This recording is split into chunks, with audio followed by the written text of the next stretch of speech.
So hey everybody, and welcome to this full breakdown on the full moon lunar eclipse in Aquarius that happens on the 28th of August 2026 at 5:13 AM GMT time, and it's conjunct the North Node. So the theme of this full moon lunar eclipse, the last one of 2026, is the 100 healers demand you burn the mask, right? So the toxic pattern that must be liberated, destroyed, is called into your attention during this full moon lunar eclipse in Aquarius. The emotional debt you've been paying to everyone else's approval needs to be looked into and resolved, or continue to be resolved.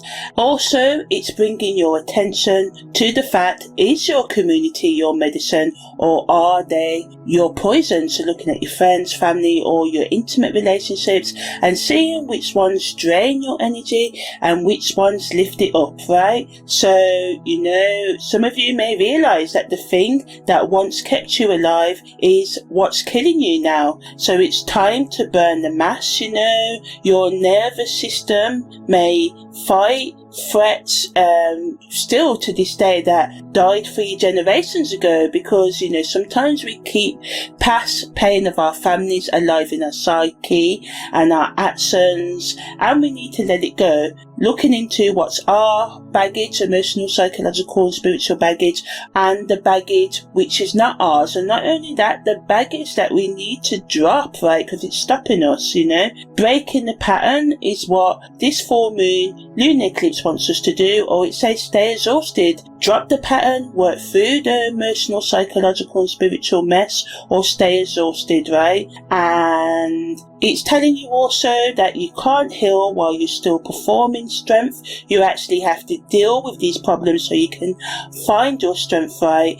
And maybe for some of you, you may be isolated, and maybe community reaching out to your tribe people that can connect with you is the medicine that you have been avoiding, right? So this isn't just a full moon, this is a lunar eclipse at the 11th degree of Aquarius, conjunct the moon's north node, and the moon sits in Sabtabisa Natsakrapada 2, which is the realm of Varana, the god of cosmic justice and deep waters, and the Namvasa is Capricorn, Saturn ruled. So this brings the grounding to this mystical water Natsakra, and also, puts our attention on the consequences of our actions, or the consequences of not taking action, right? It's the architecture, the architect of consequence. So this is where healing meets accountability, where the 100 physicians, the 100 doctors diagnose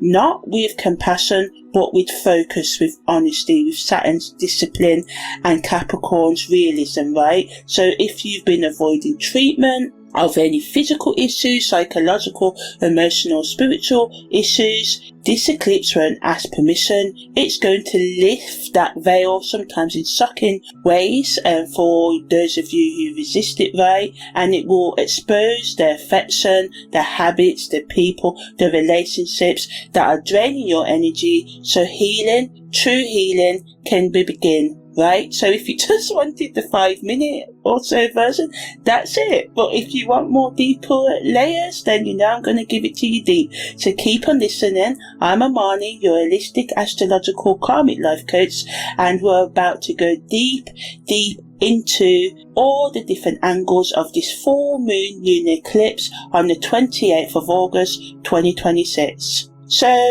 as I said, it's a full moon lunar eclipse in Aquarius conjunct the moon's north node, happening on the 28th of August at 5:15 AM GMT Universal Time, British Summer Time, but that's 10:13 PM Pacific Time, 11:13 PM Mountain Time, 12:13 AM Central Time, on the 28th of August there, Central Time, 1:13 AM on the 28th as well, Eastern Time, whereas, so I give you the right information, PDT, and Mountain Time at 10:13 and 11:13 p.m. That's on the 27th of August, right?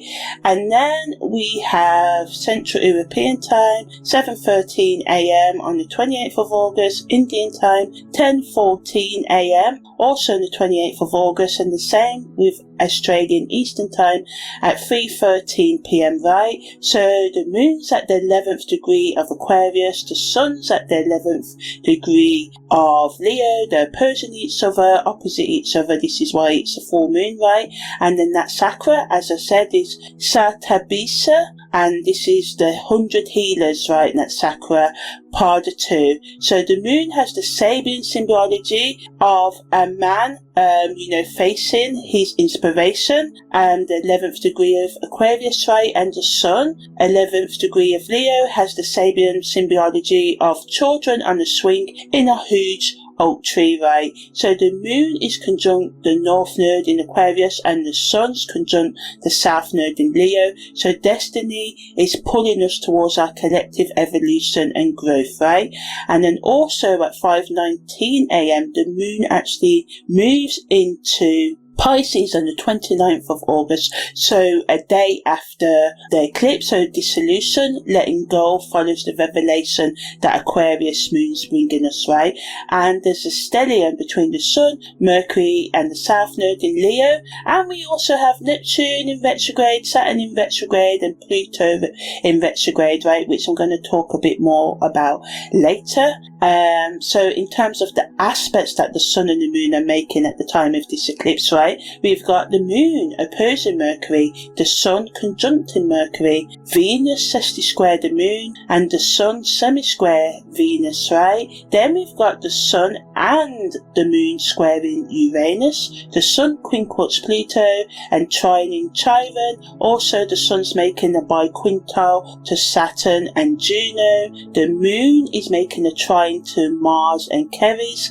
The sun's making a sextile to Ceres. The moon's making a semi-square to Pallas, and the sun's making a sexti-square to Pallas, and also a trine to Black Moon Lilith. So I'm going to go in depth about what all of this means later, right? This is just a summary version, right?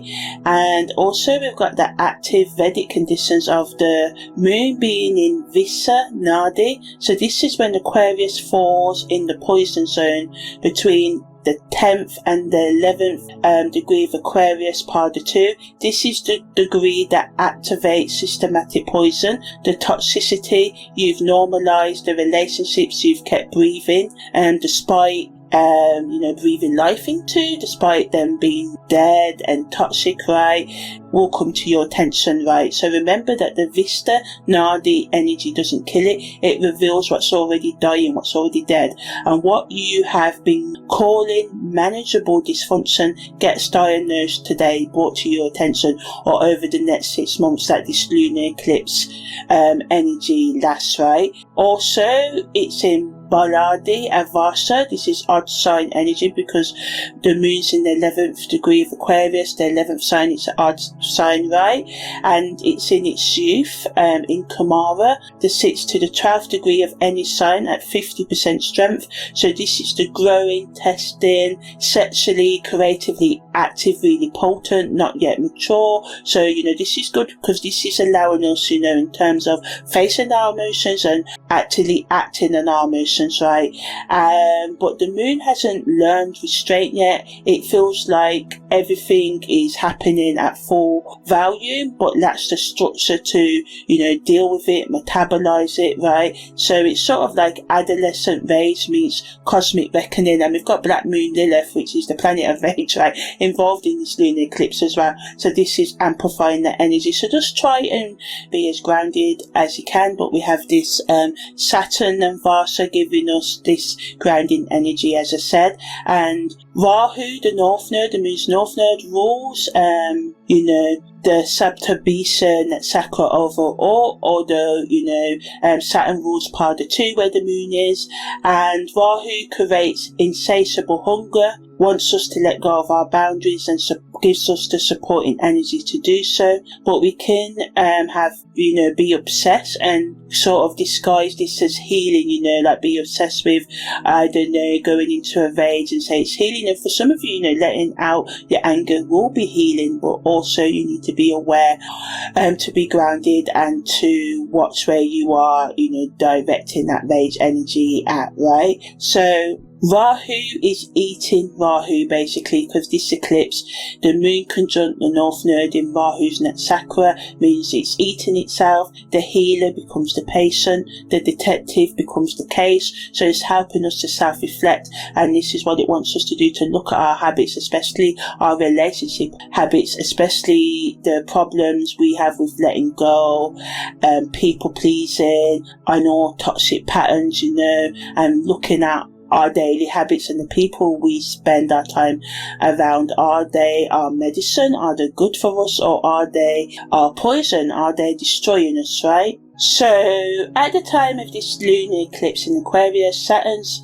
in Mula Trikona, which means that all 4 padas of the Natsakra Sabatahista, even though it's ruled by Rahu, right, and has different Namvasa rulers, but because they all fall between the 0 to 20 degrees of Aquarius, and Aquarius is ruled by Uranus and Saturn, right, Saturn owns this ground, right, so this is really, really good. And in Vedic astrology, it's just Saturn that rules Aquarius, but I combine Western and Vedic astrology, so I believe Uranus and Saturn has the influence there, right? But nevertheless, Saturn influences all the 4 padas of Sabtabisa, so giving us that grounding energy and reminding us that every healing requires cold accountability. Not forced to put it up, with maybe Neptune and Gemini words, and Neptune, Pisces, mutable emotionality, right? But to be real about what needs changing in our life, no shortcuts, no spiritual bypassing, right? This lunar eclipse wants us to get real and build the structures, the routines, the relationships, the personal habits that support our recovery, or we can watch our life collapse, right, So now I'm going to talk about the eclipses, pros and cons in a nutshell. So what's brilliant about this eclipse is a fire grand trine gives us courageous support for truth telling. The moon on the North Node means this eclipse is pushing you towards your destiny, not backwards into old patterns. Ceres in Gemini trine the moon is a mother nourishment energy that allows us to heal and let go of things through honest conversations and assessment, thinking about what we need to change in our lives.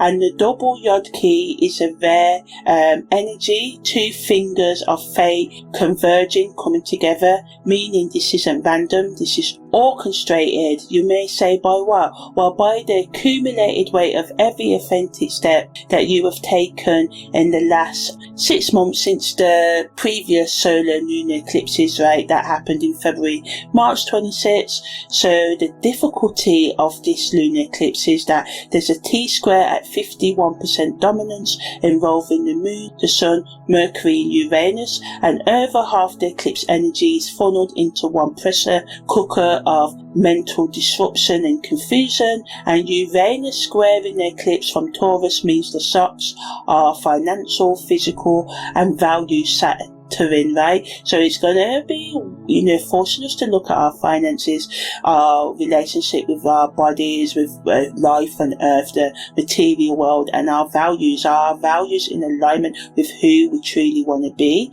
And the 3 retrograde between Neptune, Saturn and Pluto are slowing everything down. whilst the eclipse tries to speed everything up, so that tension between, speed, acceleration, and review to slow down, is going to feel like driving with the handbrake on. Uncomfortable but necessary, right? So the best use of this eclipse energy is release the performance, right? Release the need to be seen as strong, capable, impressive, and sorted. Release the Leo mask that says I've got this when you haven't got it, and that you haven't got it. So just be honest about the areas of your life that you need to do some healing in, and let the Aquarian moon pull you towards community, collective healing, and the terrifying beauty of being one of many rather than one above all. So ultimately, this lunar eclipse is saying, be real, get real. What do you need to let go of? So that's it. If you want the 15 minutes version, that was it.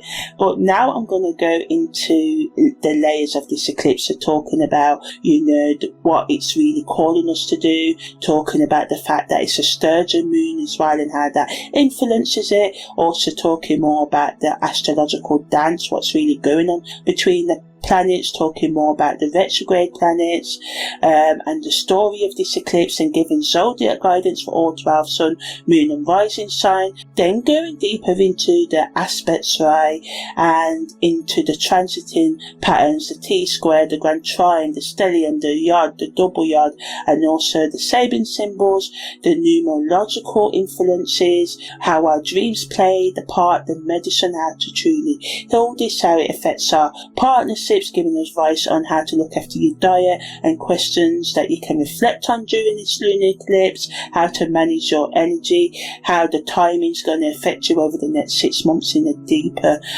more meaning, and finishing up with the core message of this eclipse. So, I'm going to look at it from every angle. So if you just like the short version, that was it. If you want to stay with the deep dive, then stay with me. Okay, so let's get something straight immediately, right? This is a lunar eclipse full moon. The light is on the moon, not the sun. And that means we're releasing, not planting. We're burning down, not building up. We're stripping away, not adding on. If the Cancer solar eclipse 2 weeks ago cracked the foundation, this lunar eclipse in Aquarius takes a sledgehammer to whatever's still standing that shouldn't be, right? So a lunar eclipse happens when the Earth moves between the Sun and the Moon, casting its shadow across the Moon's face, right? Think about that. Literally, the Earth, material reality, physical existence, the grounded, tangible, touchable world you walk on every day, blocks the light from reaching your emotional body. Your feelings go dark, not permanently, but long enough for the things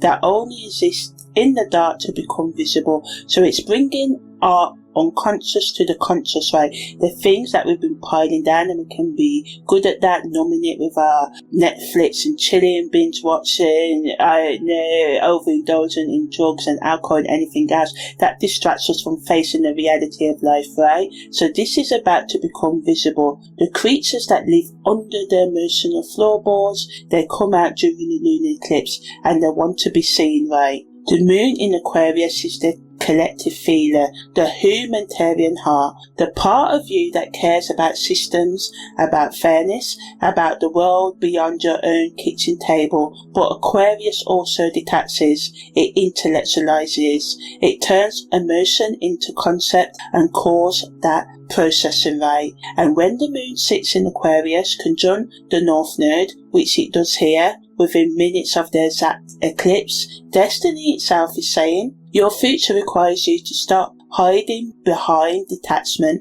and start feeling your way into community, right? Not performing community and social media, just doing everything for likes and to trend, right? Actually belonging, actually needing people, actually being needed back, right? So facing reality. Are your followers or the people in your life actually there for you, or you're just having them so you can say, I'm not alone, even when you are actually lonely, wanting you to actually, create day-to-day patterns to help yourself nurture yourself and find the people, or connect with the parts of you that you've been running away from acknowledging, right? So the sun in Leo conjunct the South Node is the karmic anchor. The pattern is being released, right? Leo South Node is the performer, the star, the one who shines so brightly that nobody notices they're burning out.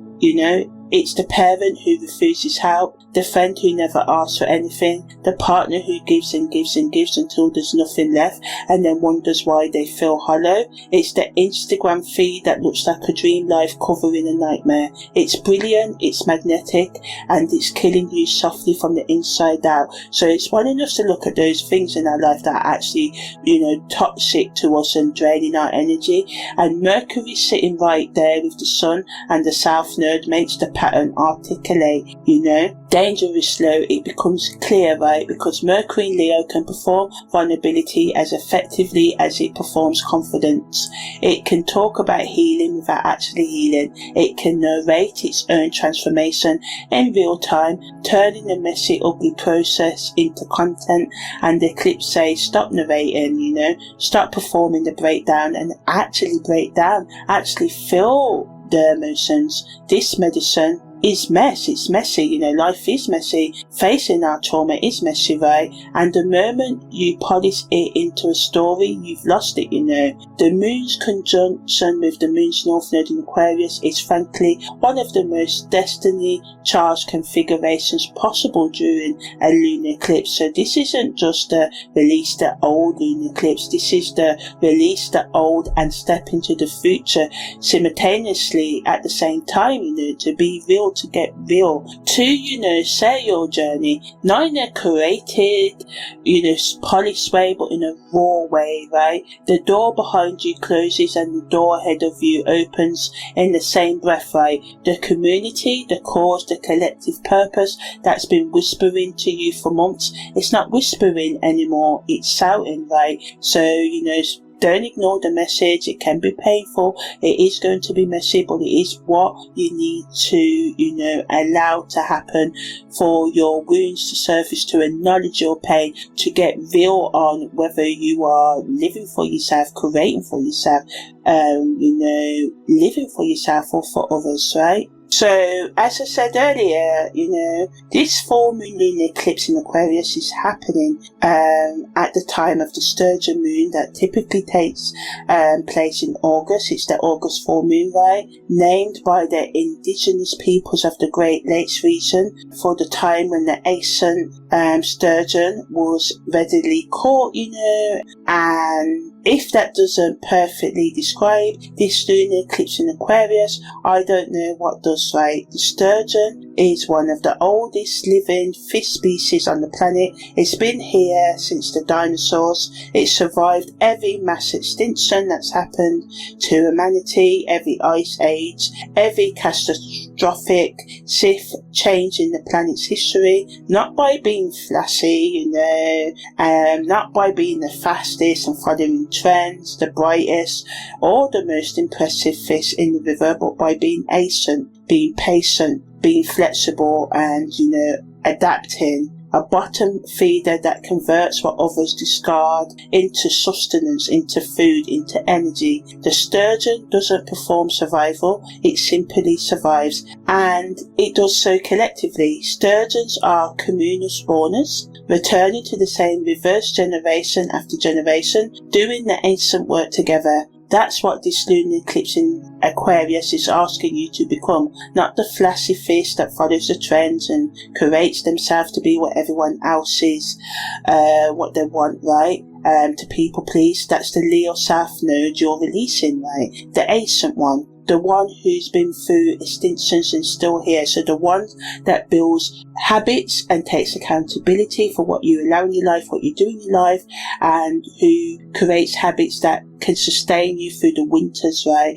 We have the spring, we have the summer, we know these are the best times of the year, but then we have the autumn and the winter. So we use the spring and the summer to prepare for our winters, for our autumns, for our downtimes, right? The sturgeon moon says you are older than you know, deeper than you sow, the one that doesn't need the spotlight because its power comes from depth, not from display. The one who returns to the river of community and does the spawning, working alongside others, not in isolation, right? Even if you're an introvert like me, still being aware that we live in a collective, right? And the river that raised you, it needs you back. It's saying, some of you go back to your roots, your heritage. Yes, a lot of us throw out our cultures, our religions and stuff, because a lot of the time it is mixed in with pain from our childhood, from where things were forced on us and stuff. But it's about picking the sense out of nonsense, the truth out of the lies, right? Not performing, not signing, being present in the water with everyone else, right? So the astrological dance that's happening physically in the sky during this lunar eclipse, because the mechanics are the metaphor and the metaphor is the mechanics, right? So as I said, at 5:13 a.m. British Summer Time on the 28th of August 2026, the Earth lies between the Sun and the Moon. The Sun sits at the 11th degree of Leo. It's still blasting its golden light outward, the light of identity, ego, conscious purpose, this is who I am, energy and story, right? But the Earth intercepts, comes between that light before it reaches the Moon at the 11th degree of Aquarius. The Moon goes dark, not invisible, not like a new moon, but dark in, that particular coppery blood red way that ancient peoples across every culture interpreted as an omen, a warning, a portal, The physics is simple.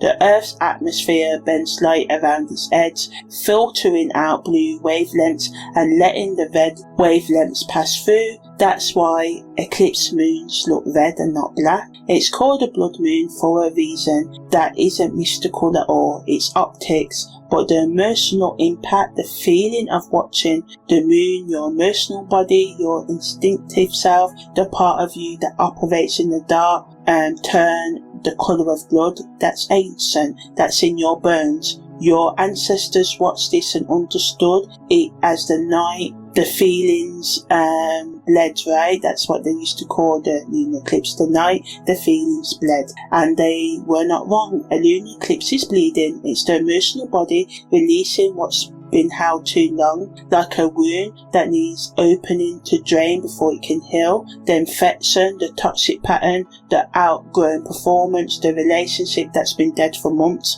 but nobody's admitted it yet, has to come to the surface, has to be visible, has to bleed out. The eclipse gives it permission. What makes this one extraordinary is the axis. The Leo Aquarius axis is the axis of identity versus belonging, individual expression versus collective participation, the star versus the ensemble class, So Leo says, I'm special, unique, the center. Aquarius says, we are all special, unique, and the center dissolves into the network. And the full moon lunar eclipse on this axis, with the moon on the north node representing our future destiny in Aquarius, and the sun on the south node representing our past and karma in Leo, is the cosmos literally saying the era of the individual performance is ending. And it's saying the era of collective intelligence is beginning, not just for you, but for everyone. But it starts with you releasing whatever Leo mask you've been wearing to avoid belonging to something bigger than your own story, right? So when we, mix this, layer this onto the Cancer solar eclipse that just happened 16 days ago, right? Think about that. On the 12th of August, the solar eclipse in Cancer cracked open your emotional foundations, demanded a new structure home, exposed the family patterns and activated the serpent of Elisa, and 16 days later, barely enough time to process the first earthquake, this lunar eclipse says, now release the mask that prevented you from building that home in the first place. The solar eclipse said build, the lunar eclipse says but first burn down the obstacle. The obstacle is your pride, your performance, your insistence on being the strong one, the sorted one, the one who doesn't need the community support. That's what burns tonight. And then here's the final layer of astrological acrobatics, right? The moon enters Pisces on the 29th of August, as I said, at 5:19 a.m. and that's 24 hours after the eclipse is exact. Aquarius to Pisces, from the clinical humanitarian to the ocean of empathy and compassion, from we need systematic change to just hold me whilst I cry. The Pisces ingress, is the emotional exhale after the Aquarian revolution, the dissolution or letting go, being able to break down. Like I said earlier, it's not about the performance anymore, it's about the real breakdown, right? After the disruption, let it come. After the mass burns in Aquarius, the tears will fall in Pisces, and those tears are not a weakness, they are the river the sturgeon returns to. You remember the fish, this is the sturgeon moon. So, remembering that our emotions, our psychological and spiritual needs are just as worthy of our physical and financial needs, right? So now I'm going to talk about the retrograde background music, right? So as I said, 3 planets are retrograde during this eclipse. We've got Neptune, Saturn and Pluto. So that's a lot of astrological machinery moving backwards whilst the eclipse tries to push us forward, right? Because retrograde energy always wants us to go inward and reflect, right? Which, this eclipse wants us to do as well. It wants us to look at our life and think about the things we need to let go of. So Neptune retrograde in Pisces, normally Neptune blurs the external world, making things dreamy and confusing. In retrograde, it blurs our internal world instead. So, we may not be able to think clearly like the full moon lunar eclipse in Aquarius wants us to do, because our own fantasies, our own escapism, our own addictive patterns become harder to see clearly, precisely because they're inside of us. And as I said, this lunar eclipse wants us to reflect. So, Neptune retrograde says during this eclipse, the illusion you need to release might be the one you can't even identify yet, because it's so blended into how you look at yourself, perceive yourself, think about yourself, right? So it's the prescription glasses you forget that you're wearing, and with Saturn in Pisces too retrograde, the teacher and the dreamer retrograding in the same sign, meaning the spiritual and structural lessons of the past few months are under review, right? So ask yourself, what did you learn? Did you actually learn it? Or did you just nod and carry on? Saturn retrograde in Pisces, as I said, it went into retrograde on the 26th of July, and it wants us to review our commitments, boundaries and structures. And what's good, because Saturn's falling the part of 2 that this moon falls into, so it's adding to the grounding that we need. It's allowing us to maybe see through the Neptune fog, right, and look at our spiritual, emotional and creative structures and routines, right? Asking our boundaries, that we set maybe in July or whenever, do we stick to our boundaries? Are our commitments, that we made to heal ourselves actually being honoured and done? Are we actually sticking to our healing journey and our boundaries, right? So it's, Saturn retrograde during a lunar eclipse is like the audit before the tax year closes. It's not punitive, it's clarifying, but the clarity may sting. So Saturn's allowing us to, be aware of what we need to change, but it can hurt, right? Because we can't numb ourselves. And with Pluto retrograde in Capricorn since the 6th of May, at the 11th degree of Capricorn, wanting us to look at our power dynamics that have gone underground, right? So it's really bringing our attention to the way that we abuse our power, or we allow others to abuse their power over us, right? And it means that our institutions, our family and our patriarchal and other power structures are being internally reviewed, right? So the quincunx from the Sun to Pluto during this eclipse means the power that you're trying to release, the Leo Sun South Node performance, is entangled, mixed in with deeper Pluto structures of control that won't let go easily, right? So it's holding the grip. Pluto retrograde on our generational trauma. We're seeing a lot of trauma, a lot of things playing out in our world today, right? With the wars and the famines and the cost of living and the unrest and the uncertainty and the loneliness and the mental health and other epidemics, right? So the release this eclipse demands isn't gentle, because what's being released has roots in Pluto's underworld, in the things we repress. It's 8th house, the things we hide, right? And the combined effect of these 3 retrogrades is the universe saying release, whilst at the same time, don't do it so fast, because you have to actually process what came before. That's the retrograde energy that's wanting us to review, our relationship with our emotions and our spirituality and psychological health and our addictions, toxic relationships and our discipline, and also how we use power or abuse our power, or how power is abused against us. So we have to, honor all these needs and release what we can, and review, looking to reflect on what you must, and trust that the timing, even the frustrating, contradictory, 2 steps forward, 1 step back timing, is exactly right? So now I'm just going to talk a bit about the ancient story of Aquarius. So the Aquarius myth, begins with Ganymede, the most beautiful mortal youth in Greek mythology, so beautiful that Zeus himself took the form of an eagle and snatched Ganymede from earth to serve as a cupbearer to the gods on Mount Olympus. Think about that story for a moment, really think about it. A young person minding their own business is seized by the most powerful force in the universe and made to serve it, right? Not because of their talent, not because of their wisdom, because of how they looked, because of what they represented, because power wanted them. And that's the shadow of Aquarius that nobody talks about. Aquarius is celebrated as the rebel, the humanitarian,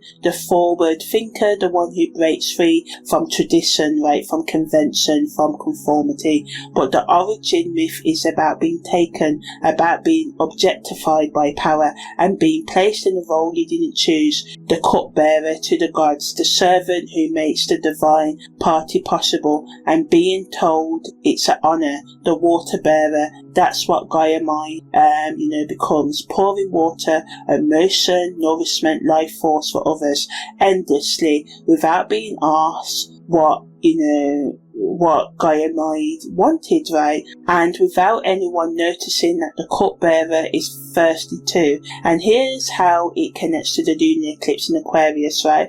With devastating, precision and focus, right? It's asking us, how many of you listening to this, reading this, are the cupbearer, the one who pours for everyone else, the humanitarian whose own humanity goes untended, unlooked after, right? The community builder who has no community of their own, the healer who never gets healed, right? And Sabta Bahisa Natsakra, the Natsakra theme is the 100 healers, is where this moon sits, and the name itself tells the story. Not one healer, 100. The healing is collective, distributed and shared. It is not, just to one individual. We have to share it. It's impersonal, clinical. Also, Sabahista is ruled by Rahu, the North Node, and controlled by Vahana, and the Vedic god of cosmic waters and cosmic law, as I said before. Vahana sees all, knows all, judges all. There's no where to hide, from Ravana's gaze. No performance convincing enough to fool him. Ravana is the original lie detector, and during this eclipse, every lie you've told yourself about being fine on your own gets flagged, or any other lie you've told yourself, right? And in Hindu mythology, Ravana is also the keeper of Vata, the cosmic order, the way things are supposed to be, not human morality, not social convention and rules, the deep underlying pattern of how the universe actually works. And Vata, the cosmic order says isolation is not strength, detachment is not wisdom, being the only healer in the room who never sits down is not service, it's ego wearing the lab coat, The Leo myth on the other side of this axis is the mean lion, the invulnerable beast whose golden pelt couldn't be pierced by any weapon. Hercules had to wrestle it with his bare hands, eventually strangling it, and then wore its skin as armor, right? So the message here is the performance is the skin you wear for protection. You know, it may make you look invulnerable, but you can't live inside it forever, right? At some point, someone or some eclipse, catches you, strips the skin, and reveals the vulnerable animal underneath. The modern psychological integration of these myths is that the Aquarian cupbearer who pours for everyone must learn to drink its own healing. The Leo performer who wears invulnerable skin must learn to be touched and be vulnerable. And this eclipse sitting on the nodal axis, south node, the sun's there, the moon's on the north node, it's where the cup bearer finally puts down the cup, the picture, and says, pour for me now. That's not selfish, that's the 100 healers doing their job collectively, reciprocally, with you included in the healing, not standing above it, distributing it, giving it to everyone else like a god who forgot they used to be mortal. The connection between Gaia mind and Subterbehesan Natsakra is the water. Gaia mind pours the water for the gods. Ravana governs, rules the cosmic waters. Sabda Natsakra means 100 physicians, but its symbol is a circle, an empty circle, representing both the vessel that holds and the space that it contains, right? So during this eclipse, you are both the water and the vessel, the cupbearer, right? Both the healer and the one who needs healing. The moment you accept that duality is the moment the Aquarian future, the North Node, is pulling you towards actually begins, right? So, it's about being receptive, being vulnerable and invulnerable, being a heal and a healer, right? So now I'm going to give guidance for 12 sun, moon and rising signs. So if you know your moon sign, just read for your moon. If you know your sun and rising, read for all three, right? So yes, this is how my guidance works. So for Aries, this hits your 11th house of communities, hopes, dreams and the groups you belong to. So the lunar eclipse is illuminating your social sphere, your social world with blood, moonlight, and whatever you see, you cannot unsee right now, because you're meant to see, right? And Chiron and Vista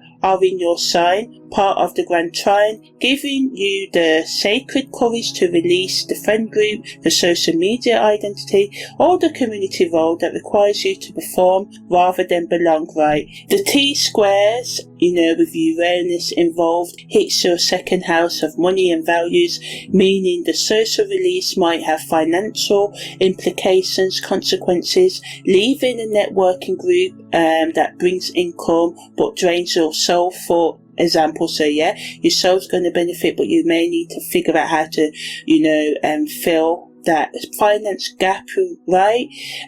So your shadow releases, release the belief that you have to be the leader of every group you join. The actions that you need to take is to attend one community event as a participant, not an organizer, not a leader, not a facilitator, just someone who shows up and sits in the circle. Let someone else hold it, right, whilst you hold yourself, and be open to, letting go of the things you need to let go of, Aries. So for Taurus, this hits your 10th house of career, public reputation, and Uranus is in your sign at the apex of the 51% T-square that I'm going to go in depth about later. So you're in the blast zone, Taurus, right? Your career, identity, your professional reputation, the public story you've been telling about who you are, all of it is being disrupted by the forces that won't accept, business as usual as an answer.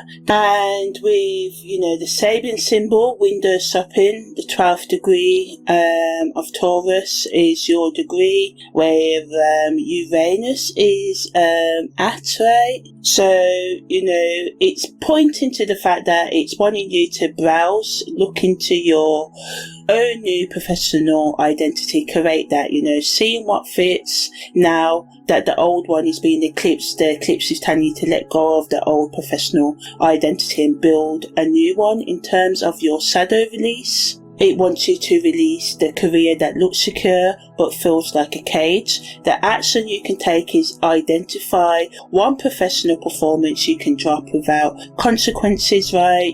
Do that, see what happens. And the grand trine from the solar eclipse is still resonating, providing that material stability even as your identity in your career and maybe other areas of your life changes, right? Trust the ground beneath you even when it's trembles, when it's uncertain, unstable, right? So yeah, Gemini, this eclipse hits your 9th house of beliefs, higher education, philosophy, travel, meaning making. Kevis is in your sign with that explosive Sabian symbol about demanding your rights.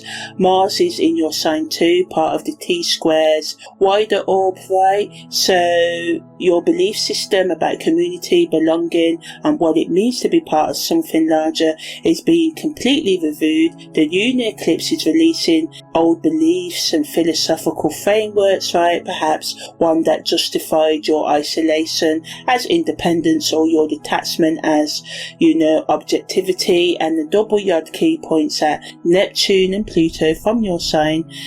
So fate, is demanding that your ideas about spirituality, Neptune energy and power, Pluto energy, undergo radical changes, right? So your shadow release is the intellectual superiority that keeps you an observer rather than a participant.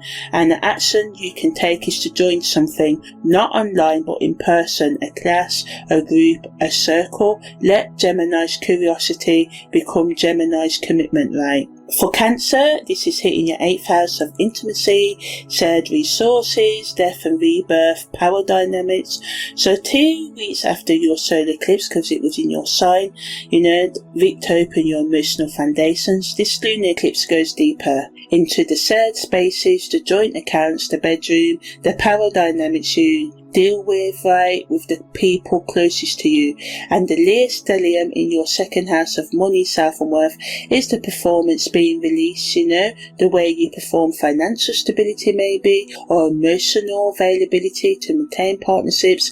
Cancer, you have been pouring for everyone else from the corp, the Gaiamide picture for your lifetimes. You're giving, people pleasing. The lunar eclipse says put the picture down, put down that mask. And your shadow releases the caretaker identity that masks a fear of being careful.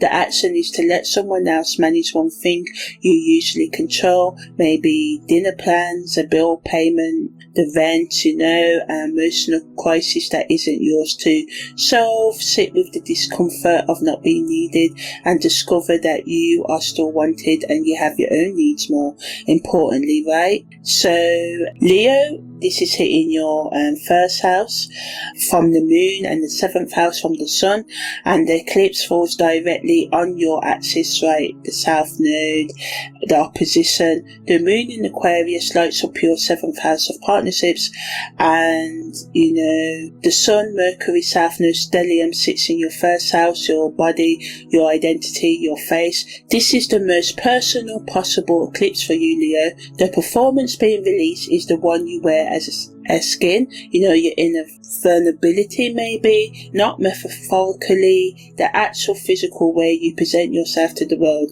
Expect changes in your appearance, energy and physical vitality. The T-square with Uranus hitting your 10th house career adds professional disruption to your identity change and chaos, upheaval. Your shadow releases, release the main character syndrome you may have, not your creativity, not your warmth, not your generosity, but the syndrome, the belief that everyone else is supporting your role, is the supporting character in your story. Your action, you spend one full day supporting someone else's story without making it about you. Cook for them, listen without sharing your own version of events, hold the spotlight on them, feel what comes up. It's a relief, and remember, If you feel that relief, you're ready to do that, to put the spotlight on other people. If it's panic, you've got more releasing to do, right, Leo? So for Virgo, it's hitting your 6th house. That's where the moon's landing, and your 12th house, that's where the sun's going. So your health and daily routines versus the unconscious and spiritual dissolution. You're letting go spiritually. Venus in your sign creates the persistent Venus irritation, right?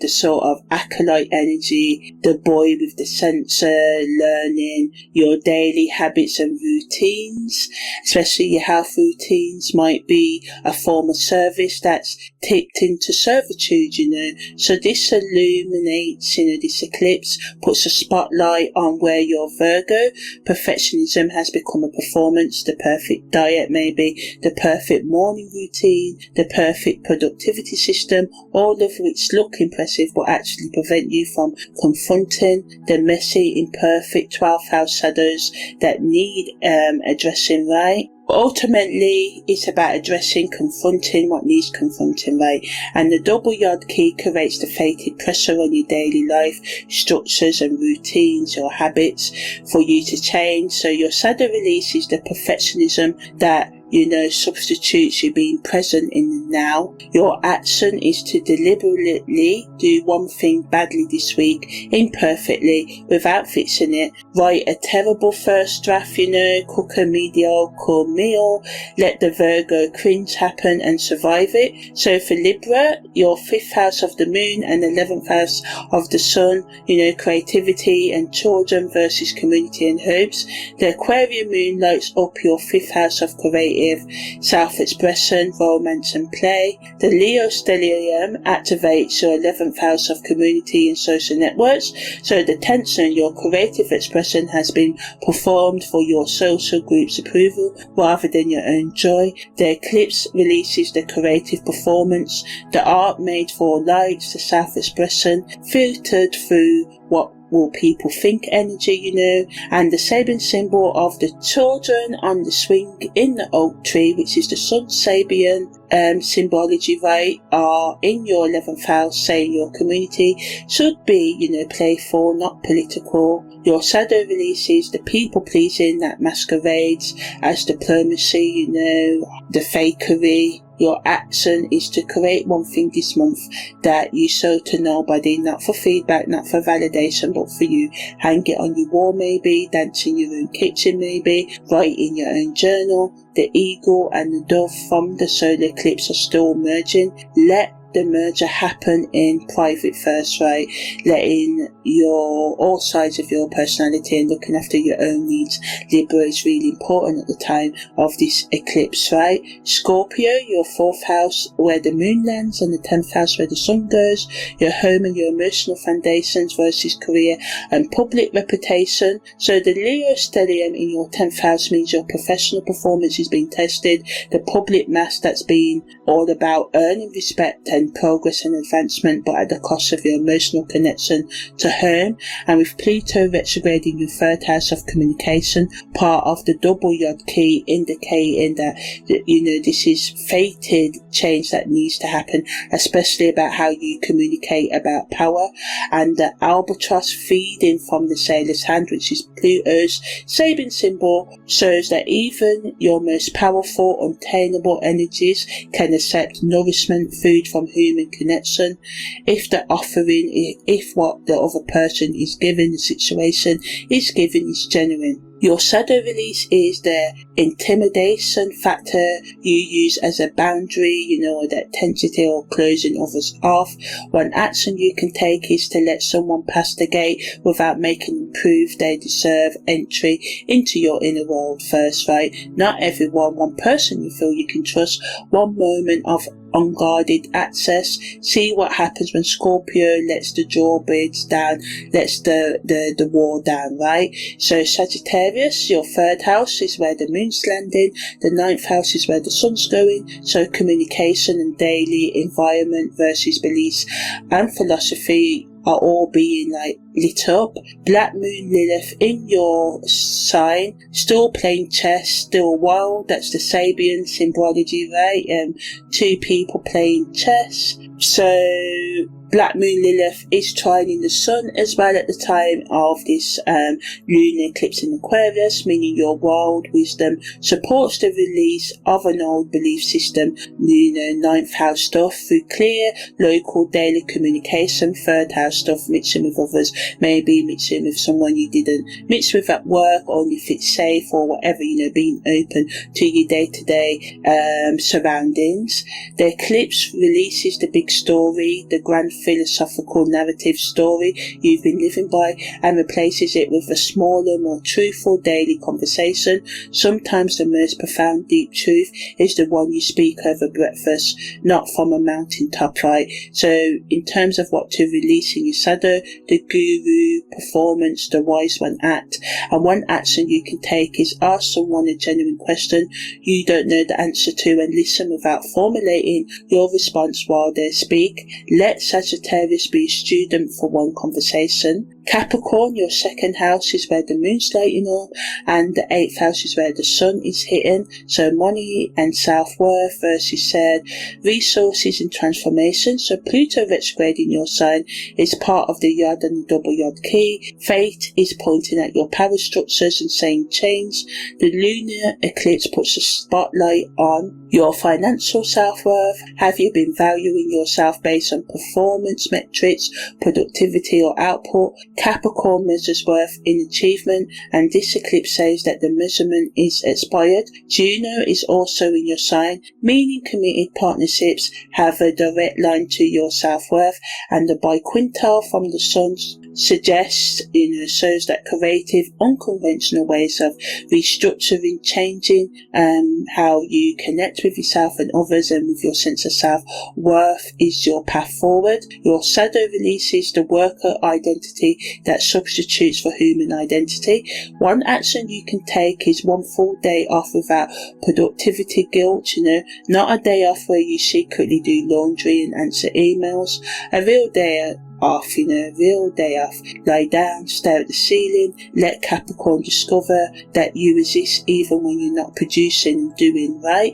Aquarius, this hits your first house, this is where the moon is, and the 7th house, the sun. This is your eclipse in Aquarius. The moon lights up your body, your face, your physical presence, first house, right? The north node conjunction says destiny is arriving through your own skin, your own being, your own unperformed, existence. The least stellium in your 7th house is the partnership performance being released, the way you've been accommodating others' need for drama, warmth and central stage energy at the cost of your own Aquarian truth. The T squares Uranus component hits your 4th house of home, emotional foundations, connecting back to the Cancer solar eclipse themes, right? So in terms of your shadow release, the detachment that pretends to be independence, the clinical distance that protects you from the mess of genuine belonging. One action you can take is cry in front of someone, not strategically, not as a communication tool. Actually let the tears come in the presence of another human being without explaining or contextualizing your emotions, right? Or the tears. Sambatehisa's analytical mind will scream, let it scream. The 100 healers know that sometimes a prescription is just fill this with someone. Now, right, Aquarius. So for Pisces, the moon hits your 12th house and the sun hits your 6th house, right? So the unconscious and spiritual dissolution, letting go versus daily health and service routines are under the spotlight for you, Pisces. And Neptune and Saturn are both retrograde in your sign. The retrograde review is personal for you, Pisces. Your spiritual practices, your relationship with dissolution, ending things, letting go, your ability to merge with the collective or under review. The lunar eclipse in your 12th house is deeply internal. You may not even know what's being released until weeks or months later, right? It's happening below your conscious, in your subconscious awareness, in the dream world, in the spaces between thoughts. So pay attention to your dreams, your daydreams, your imaginations, when your mind wanders. Think about the themes that keep repeating, Pisces. And the moon entering your sign just 24 hours after eclipse means the dissolution, letting go, peaks rapidly.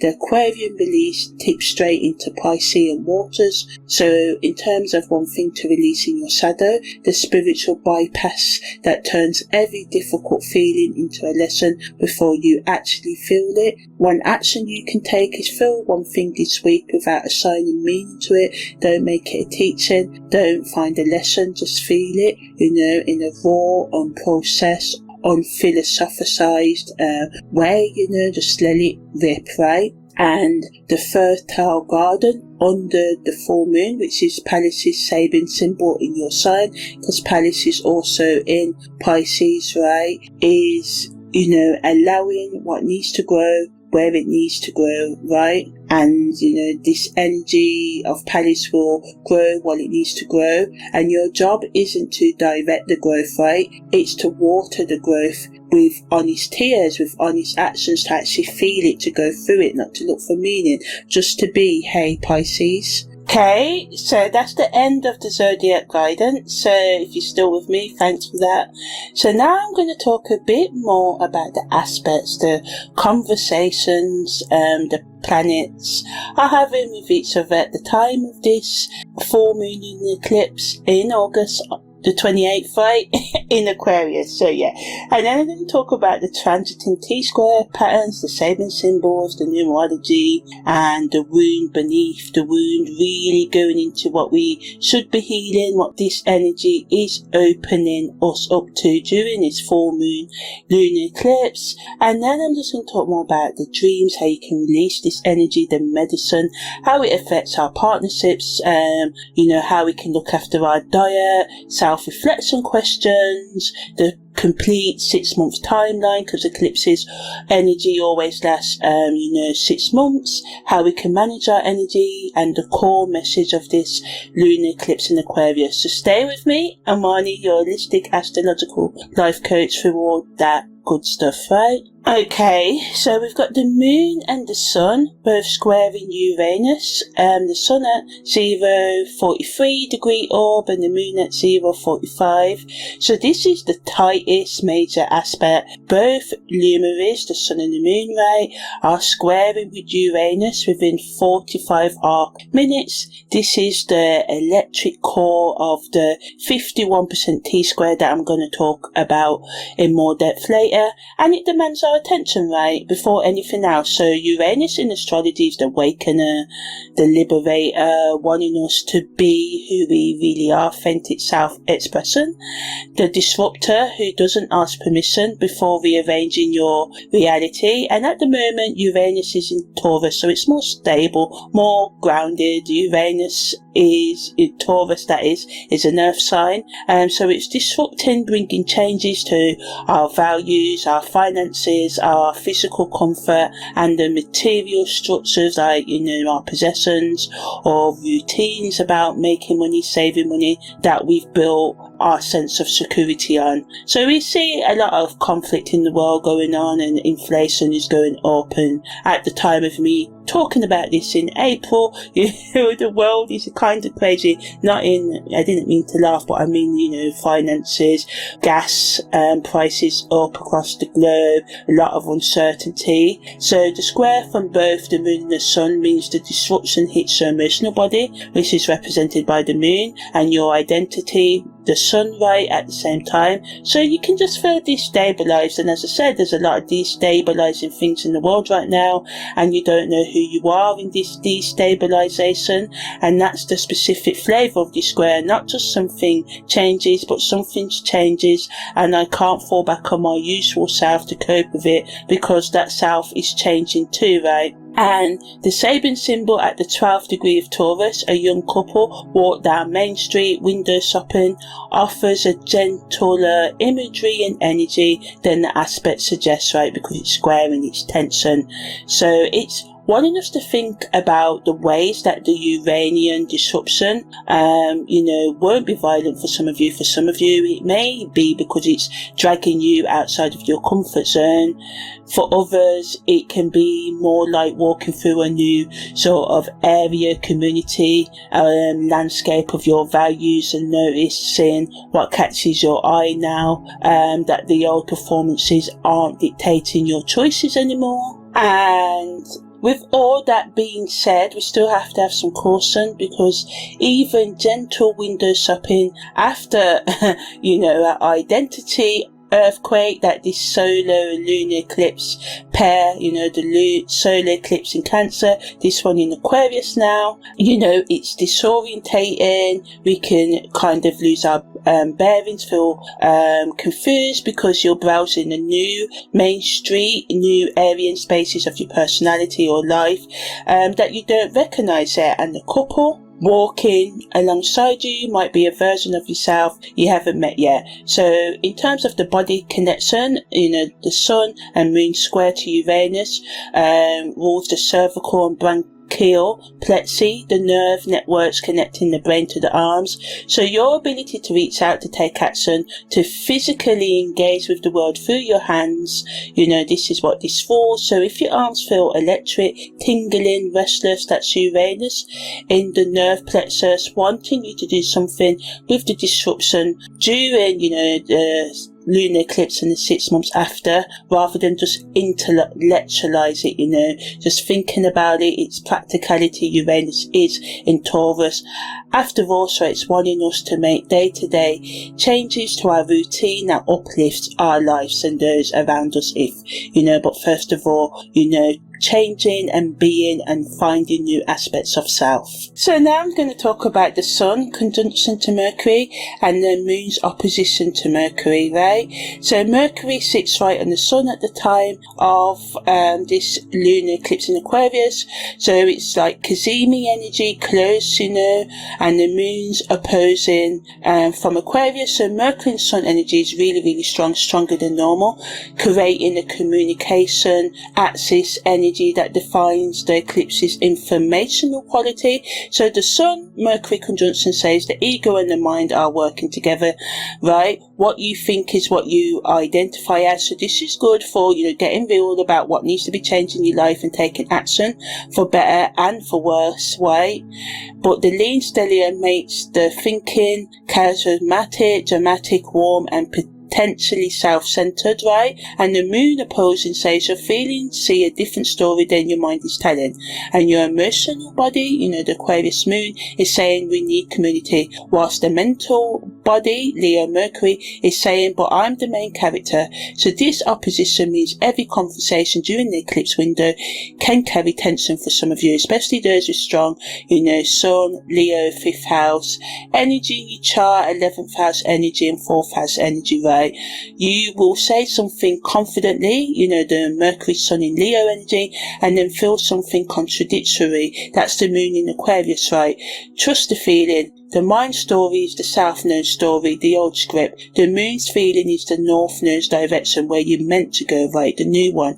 When they are in conflict, lean towards the feeling, right? Not because logic doesn't matter during this eclipse, right? But because this particular logic has been contaminated by performance. So this rules the vertebral column, that's where Mercury is. So, stand differently, communicate differently during this eclipse, change your posture, change the way, you put yourself forward, because the spine holds the old communication patterns in this alignment, and a new posture, a new way of doing things, not just the way you walk and stand, but actually, new actions in communication invites a new way of speaking in the world. And the eclipse is also semi-square Venus, the Moon is, and the Sun is semi-square Venus. So the Moon is sextile square it, and the Sun is semi-square it. So Venus aspects at 10 and 7 are minutes, so really close, nearly exact. The sexti-square from the moon and the semi-square from the sun, both, contacting Venus, which is in Virgo at the moment, and has the Sabian symbol, a boy with a censer, serves the near pre, so the 26th degree of Virgo. So these are minor hard aspects creating maximum tension, irritation around our sense of love, self-worth, and the role that we play in relationships. And the irritation is specific. You are the acolyte, the student, not the priest.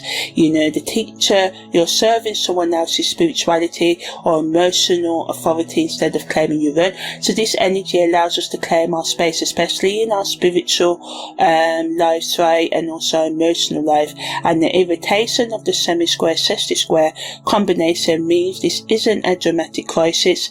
It's the chronic low-grade resentment that comes from years of emotional servitude disguised as devotion, and the release is stop censoring for someone else's altar, light your own incense, look after, tend to your own sacred space like a garden, right? Maybe start a garden for some of you, or keep on gardening, even if it's just a plant, and take care of that. Venus in Virgo wants to serve, and that's beautiful, but there's a difference between service and servitude, and this eclipse is highlighting exactly where you've crossed the line, right?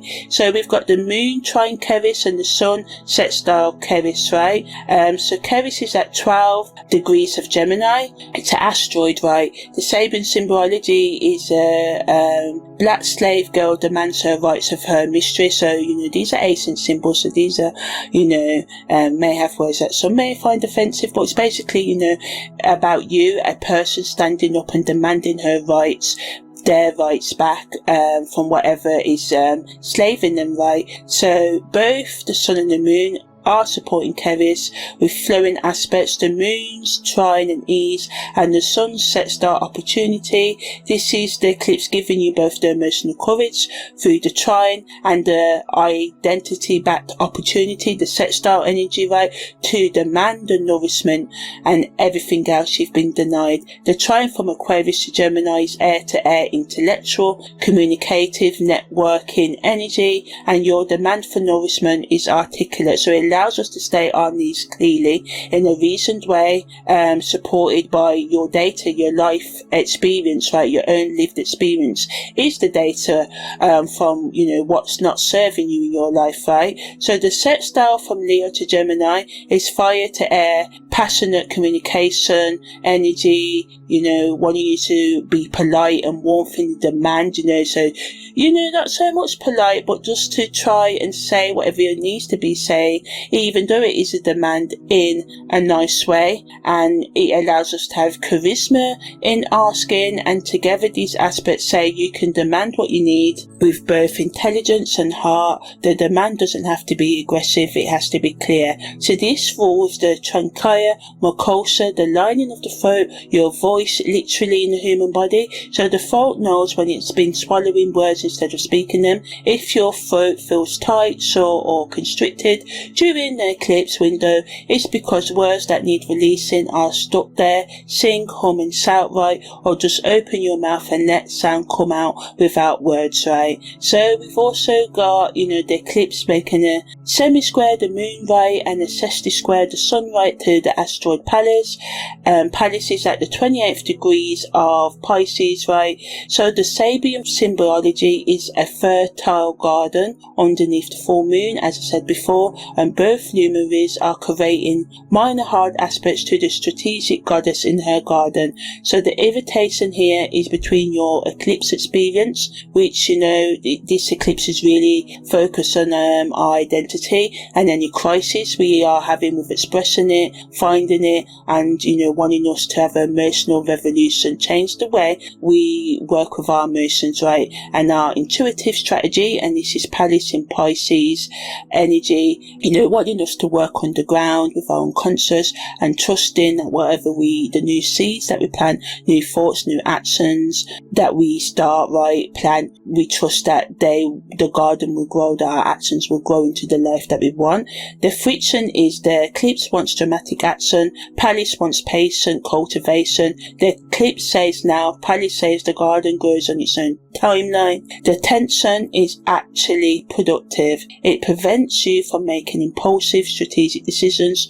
During the eclipse emotional intensity, Pallas's garden is fertile, the full moon is illuminating it, but you don't harvest a garden by ripping plants up to check the roots. Let the strategy unfold. The 100 healers have a treatment plan, so that's in that chakra, that this eclipse is taking place in, Trust it even when the eclipse makes you want to throw the plan away and wing it. Trust the strategy. Trust the gentle unfolding as the eclipse goes on over the next 6 months, So we also have got the moon making a conjunction with the moon's north node and the sun in opposition to the moon's north node, So this is the destiny line. The moon conjunct the north node, 5:20 arc minutes separating, means your emotional body has already crossed the threshold into the new pattern, The conjunction is separating, it's done. The Aquarian future is already in your cells. You've already felt it. You might not have acted on it, but the body knows.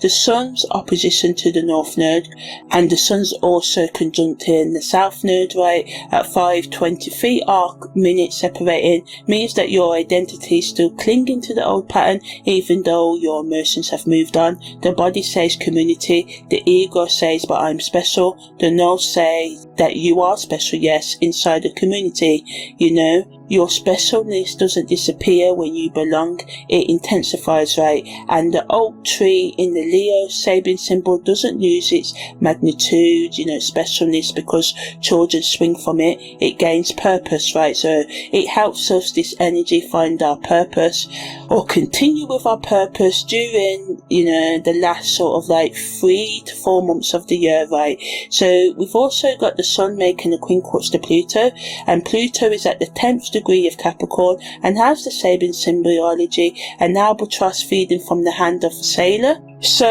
the quincunx is a 150 degree aspect, from the Leo sun to Pluto retrograde in Capricorn.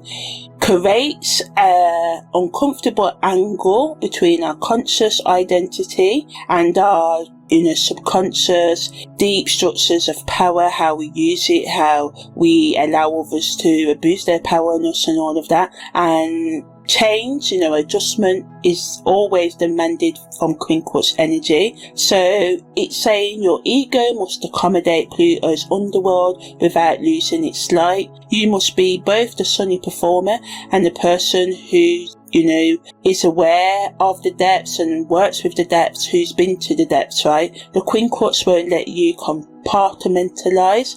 The albatross trusts the sailor's hand. So it's asking, can your world, Plutonian power, trust your conscious self enough to be fed? Or are you still keeping the depths hidden from the surface, And why do you do that? Why, if you don't use the power, why don't you use it? Maybe it goes back to childhood. Maybe it goes back to a relationship, find out the reason why you misuse your power or won't empower yourself, and start working or continue to work to empower yourself or to use your power in a balanced and boundaried way, respecting other people's boundaries and ability to use their own power too. So we've also got the sun making a biquintal to Saturn, so this is nice sort of energy. Saturn is in the 20th degree of Pisces with the Sabin symbol, and I'm going to talk more about the Sabin symbols and what they mean in more depth in a while. So the Sabin symbology is a table set for evening meal. The biquintal is a 144 degree talent aspect, giving us the creativity. It wants us to think outside of the box, do the unusual, and not fit into the conventional conformist patterns, So the talent it gives us is the ability to build structures, Saturn, in our identity transformation represented by the sun. The table is set. The creative genius of this aspect is the preparation, the capacity to make the dissolution, the letting go beautiful, to set the table for grief, and all your feelings that may be, grief, sadness and stuff, to honour the release with ceremony and intention rather just letting it happen chaotically. Saturn retrograde says review your day-to-day habits of looking after what have you got in place to look after your emotional and psychological and spiritual needs, and wanting you to work with them rather than numb yourself with like Neptune, addictive, Netflix and chilling, overindulgence in drugs, alcohol, anything else that makes you run from dealing with self, right? So the biquintal says do it creatively, be creative on how you can look after your emotional, psychological and spiritual needs. And the sun's trying to Chiron, Chiron's in Aries, the wound of selfhood, right, the wound of resisting, and the trine from the Leo sun means ease and flow between your identity and your core wound, right? So this is allowing you to go there and look at your psychological, emotional and spiritual trauma. During this eclipse, the wound isn't fighting you, it's cooperating. The thing about your resistance that's always hurt, or the things, the not enoughness, the too muchness, the fundamental bruise of being a self in a world that sometimes doesn't make space for selves, is flowing supportively with your identity process, right? The wound becomes wisdom, the hurt becomes teaching. This trine is why the eclipse doesn't destroy you even at a 51% T-square intensity, right? Chiron is holding the wound with gentleness, and the trine means you can access that gentleness without effort. So the sun's also making a biquintal to Juno at 152 arc minutes. So Juno rules our committed partnerships, marriage contracts, the agreements we make about how love should look, and the biquintal from the sun adds to the creative, non-conventional energy, allowing us to have creative, non-conventional approaches to partnership. During this eclipse, the standard relationship template might not fit what's emerging, what's being born, the needs of your future direction. Let the partnership evolve beyond convention. If you are in a partnership with others, or the partnership with yourself, evolve and grow. The talent here is the imagining commitment structures that serve who you're becoming, not who you were, right? So a lot of energy this eclipse pushing us forward, allowing us to move out of our past into the future, right? And then we've got that rage aspect, but it's in the trine. That rage is the black moon Lilith in astrology, and the sun's trining it, right? So Lilith is still in Sagittarius, still playing chess, still world, and the trine from the Leo sun means your identity process has the support of undomesticated feminine energy. Whatever you're releasing, Lilith is cheering you on from the sidelines with matches in her hand. She wants the mass to burn. She's been waiting for it. Lilith in Sagittarius, trining the Leo sun, says the truest version of you is the wildest version, and the wildest version has been caged by the performance. Let it out, not performatively, that's just another cage. Genuinely, feel the wildness in your bones and let it guide what you say, who you see and how you move through the eclipse. Like when Villanelle in Killing Eve walks through a scene with that terrifying authenticity, no performance, no filter, just pure presence. That's still a gift, accepting the presence of you, just expressing yourself in the way that you need to. And the moon's making a trine to Mars as well at 6.0 arc minutes. So Mars in Gemini, trining the Aquarian moon, giving us, adding to the emotional courage that we can have when expressing our words and carrying our actions, right? Mars gives moon the guts, so Mars is giving you the guts to do what you need to do during the eclipse and the 6 months that follow, right? Gemini gives Mars vocabulary, the words, the communication, and together they say you can feel and act simultaneously. The emotional release of the lunar eclipse doesn't have to be passive. You can release by doing something, writing the email, making the phone call, signing the paper, speaking the truth, walking out of the room, walking into the room even, whatever it is, you can do it. The trine means that this action flows naturally from the emotion rather than fighting against it. So again, putting our attention on how important it is to go with the flow of our emotions, of course respecting our own and other people's boundaries, but doing what needs to be done. So now I'm just going to talk about the transiting aspect patterns that are happening at the time of the full moon lunar eclipse in Aquarius, right? So we have the first T-square between the moon in Aquarius, the sun, Mercury in Leo, and Uranus in Taurus at 51%, right? So that's over half of the entire eclipse's energy is concentrated in this single T-square. So this is the most important aspect, right? This isn't background noise. This is the eclipse, practically speaking. Everything else is the commentary, right? The opposition between the moon and Aquarius, your emotional future, collective belonging, the need to be part of something. Opposing the sun and Mercury in Leo, your ego identity, your communication style, the story you tell about who you are, right? Full moon opposition, the fundamental tension of every full moon, increase to eclipse proportions, right? So your feelings and your identity are in direct conflict right now. What you feel you need, community, maybe anonymity, belonging, is directly opposed to what you've been performing. Maybe that's been individuality, specialness, central stage presence, whatever it is, right? And then we've got Uranus in Taurus birth, squaring the moon and the sun, right? This is the peak, the apex of this energy, the top of it. So the planet of sudden disruption, electric awakening and values revolution, right? Wanting us to change how we express our values in Taurus, the sign of money, body, possessions, and what you physically hold on to. And Uranus at the apex at 51% at the time of the lunar eclipse says the disruption will be sudden, physical, and value shattering for some of you. Maybe something you've been holding on to financially, physically, materially gets shaken loose by the pressure between your emotional needs and your ego performance.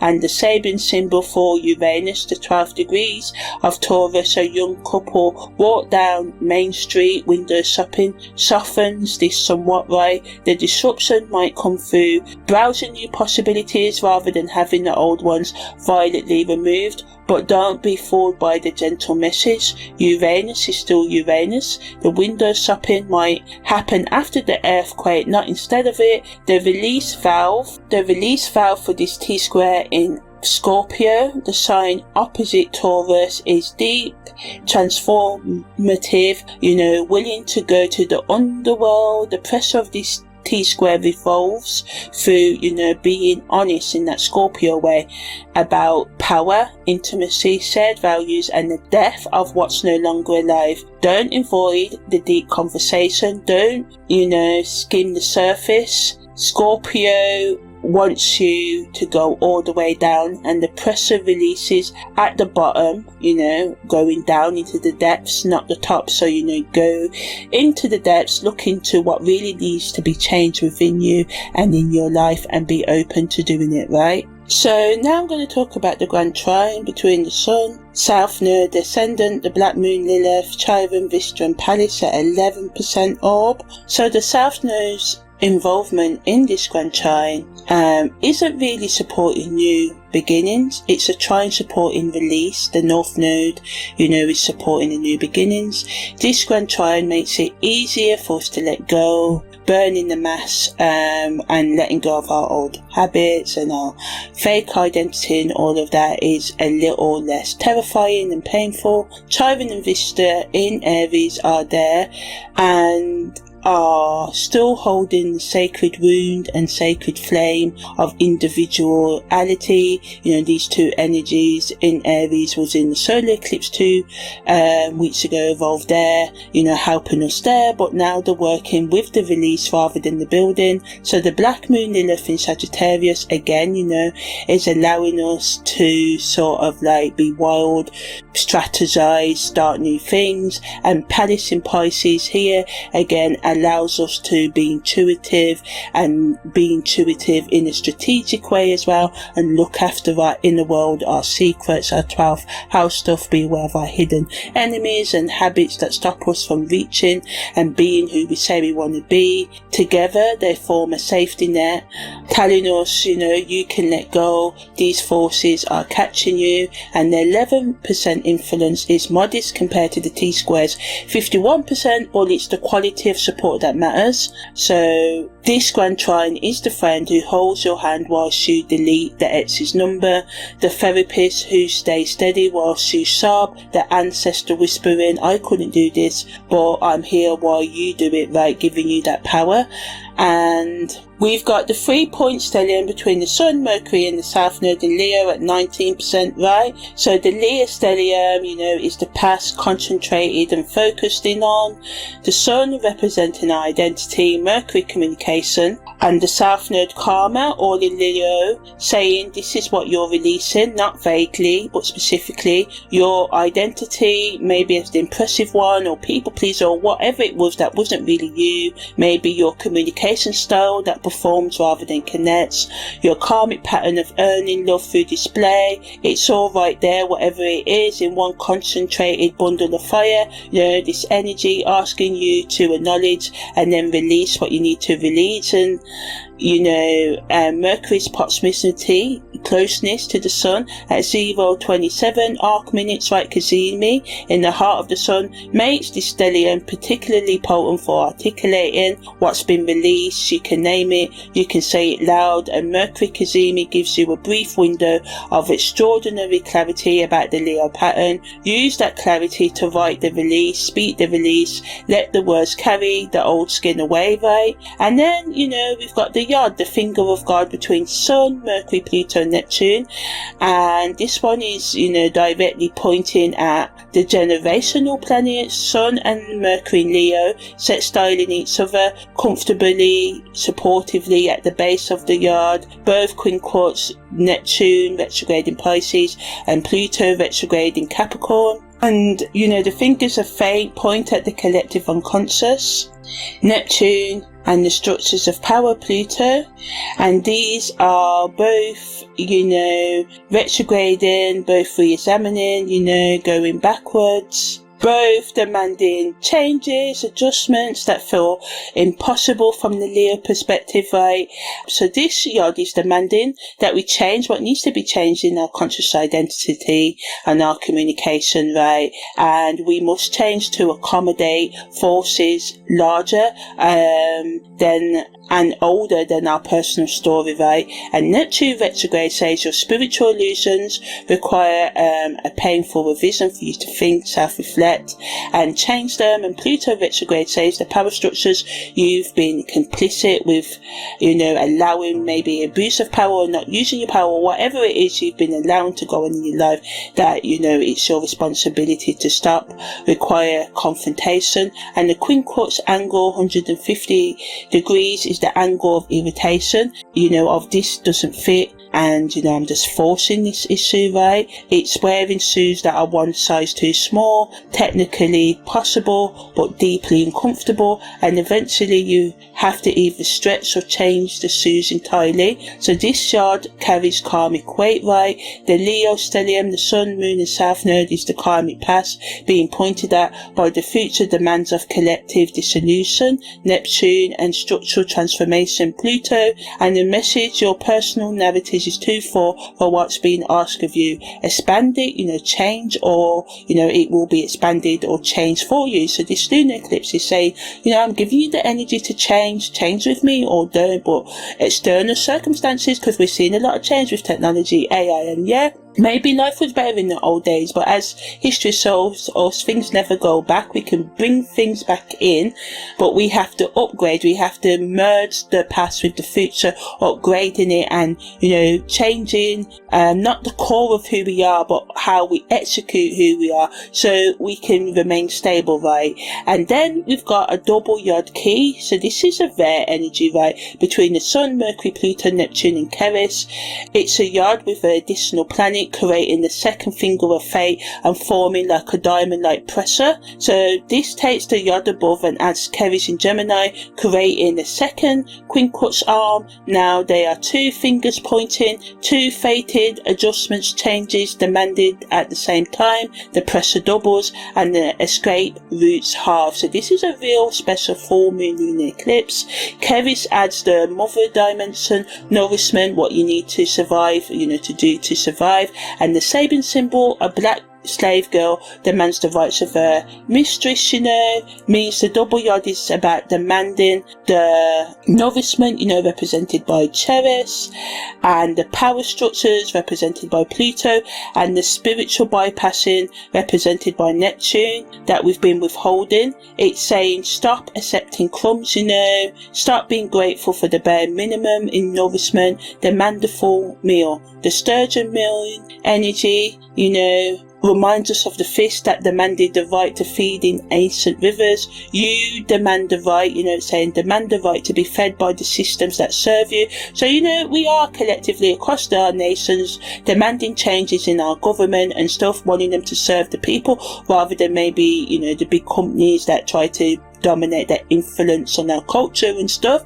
So at a 21% influence, this double yod key is the second most powerful configuration after the T-square, and combined these two patterns account for 72% of the eclipse energy, and nearly 3/4 of this eclipse is about pressure, disruption and fated change. This is not a passive eclipse. This is an eclipse that grabs you by the collar and rearranges you, right? So yeah. So that's the end of the, conversations between the planets in terms of aspects they're making and the transiting pattern. So now I'm going to talk about the Sabin symbols involved in this lunar eclipse in more depth, and just, talk about what that add to this energy, right? So we have the moon at the 11th degree of Aquarius, which has the Sabin symbology, a man face to face with his inspiration. So this is a private conversation between a person and their muse, head to head, face to face, intimate, not a public performance, not a TED talk, not a viral post, a quiet, interior, utterly personal meeting between the conscious self and the source of creative and spiritual guidance. This is the moon's offering at this eclipse, the invitation to sit with your own inspiration without an audience. The psychological depth here is remarkable. Inspiration literally means breathing in. It's the inhale, the moment when something enters you from beyond the rational mind, an idea, a vision, a knowing, a calling, and the Sabin image says this meeting is intimate, private. The inspiration doesn't, arrive on stage. It arrives in the quiet room when nobody's watching. This is fundamentally Aquarian energy. The best ideas don't come from groupthink or from performance brilliance, they come in solitude, in stillness, the space between breaths, and this falls the right circulate ligaments, the structures that stabilize your knee, the joint that makes it possible to kneel, to bend, to do your posture and whatever, to humble yourself before something greater, and the circulate ligaments are what make it physically possible to be strong and flexible at the same time, rigid enough to hold you upright, right, hold your spine and all of that, mobile enough to let you bow. During this eclipse, the body message to you is your knees will tell you whether you've been too inflexible or too collapsed. Stiffness or pain here suggests resistance to bending, to humility, to receiving, to letting the inspiration move you rather than trying to control it. And the sun is at the 11th degree of Leo, as I said, and the Sabin symbology is children and the swing in a hoot tree. So this is the polarity symbol, while the moon sits in a quiet sort of like head-on collision with its muse, the man there. The sun shows children playing, so adultness versus childhoodness, inner child versus adult. So children are not working, not performing, not competing, but playing on a swing that rhythm, effortless, gravitational dance between effort and surrender, push, release, lean forward, fall back. The oak tree is massive, ancient and sturdy. The children trust it completely. They don't check the branch before each swing, they just play. This is the healthy Leo that the South Node is asking you to reconnect with after releasing the toxic performance version, right? Not the Leo, the king, demanding admiration. Leo, the child, swinging free, wanting you to reconnect with your inner child. The Leo that creates for joy, not approval. The Leo that trusts the tree of life to hold them. The Leo that doesn't need the audience because the act itself is the swinging, the playing, the creating is the reward. The body connection, it rules our subclavian veins, as I said. The vessels beneath the collarbone that return blood to the heart. The veins of the chest just below the surface, carrying deoxygenated blood back for renewal. Leo rules the heart, and the subclavian veins serve the heart by carrying what's been used, what's depleted, what needs refreshing, right? So the body's message at the time of this eclipse is: what old blood are you carrying near your heart that needs returning for renewal? What spent emotional energy is pooling in your chest instead of circulating back through you for new oxygen, right? So the conversation between the moon and the sun, the moon is saying sit quietly with your inspiration. The sun says play freely like a child. The conversation between them at this eclipse is teaching us, that the deepest creativity comes from the marriage of solitary inspiration, taking time out for yourself, Aquarius energy, right, and being spontaneous, Leo energy. You can't only sit in the quiet room talking to your muse, you also have to go outside and swing on the damn tree. And you can't only swing on the tree, you need the quiet moments of direct communion with whatever feeds your creative and spiritual life. The release this eclipse demands is whatever prevents this rhythm, the compulsive productivity that kills play, the fear of solitude that keeps you performing, the belief that inspiration is unreliable and must be replaced by hard work alone. These need to be released. We've got Mercury at the 12th degree of Leo. The symbology is an evening lawn party. So Mercury, the mind, communication and information, sits right next to the sun in the south node stellium, and the Sabian symbol is a lawn party. So this brings our attention to social performance, light conversation, cocktails and canopies, and nobody saying what they actually mean. The lawn party is pleasant, civilized and profoundly, deeply surface. Mercury here is performing social intelligence without any emotional depth. This is the communication pattern that we are asked to release, right? The small talk that substitutes for real talk, the charm offensive that prevents genuine connection. And this rules, the vertebral column in the human body, your spine, your structural integrity, your ability to stand upright. And Mercury's Sabian symbol in the Leo stellium says the spin you've been performing requires you to stand a certain way, stiff, impressive, upright in a way that looks strong but actually creates tension. What happens when you stop holding the party posture right and let your spine soften? That's the release.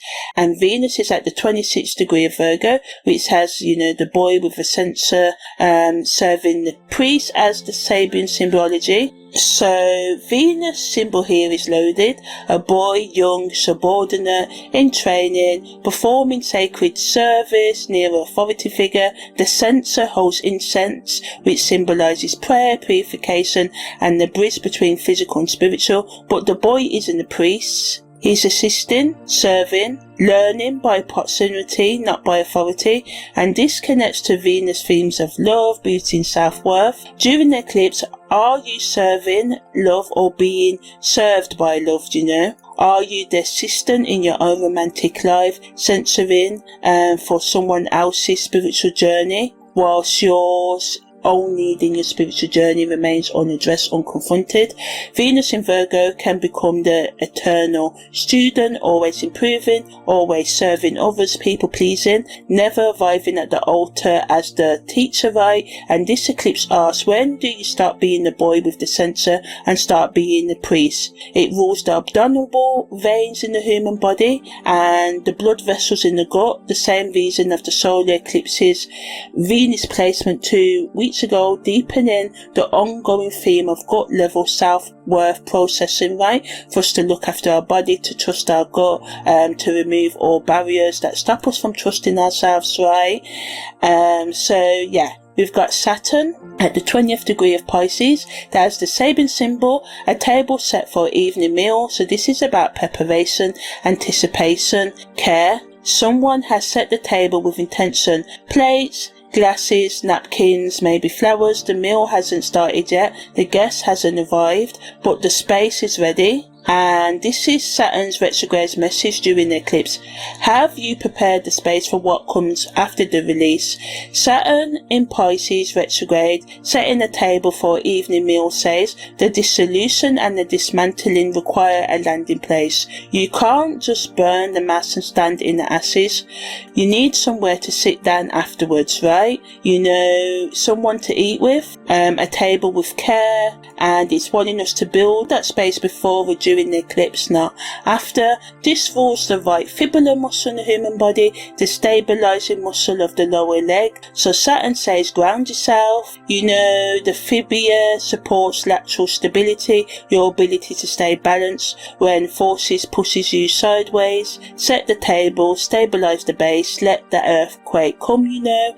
And Uranus is in the 12th degree of Taurus, which has the Sabin symbol. As I said, you know, a young couple walked down Main Street window shopping, browsing, not buying, looking at possibilities without committing. And Uranus, the planet of sudden change, revolution and liberation, freedom, in the degree of window shopping. This is Uranus saying the revolution doesn't happen all at once.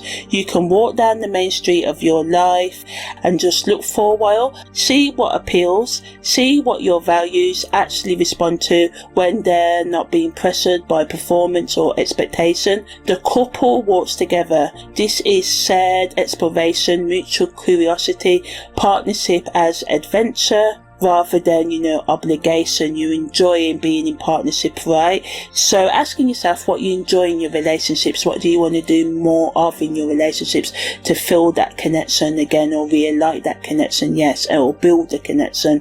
So we've got Pluto, you know, at the 10th degree of Capricorn, which I said was the albatross feeding from the hand of a sailor. So this is our world, trusting human intention, you know, an albatross, the bird that flies across oceans without landing, accepting food from a human hand. This is Pluto's retrograde message, you know. Even the wildest, most untenable parts of your psyche, of you, can be fed by human connection, right? And to, you know, make the world kind of not tameable, but express the world in the constraints, yeah, that's the one, of boundaries. And even the Pluto deaths, the rage, the grief, the power, the sexuality, the death and rebirth cycle can be nourished if someone offers their hand without trying to capture or control. The sailor doesn't cage the albatross, he feeds it. That's the Pluto relationship this eclipse is pointing towards.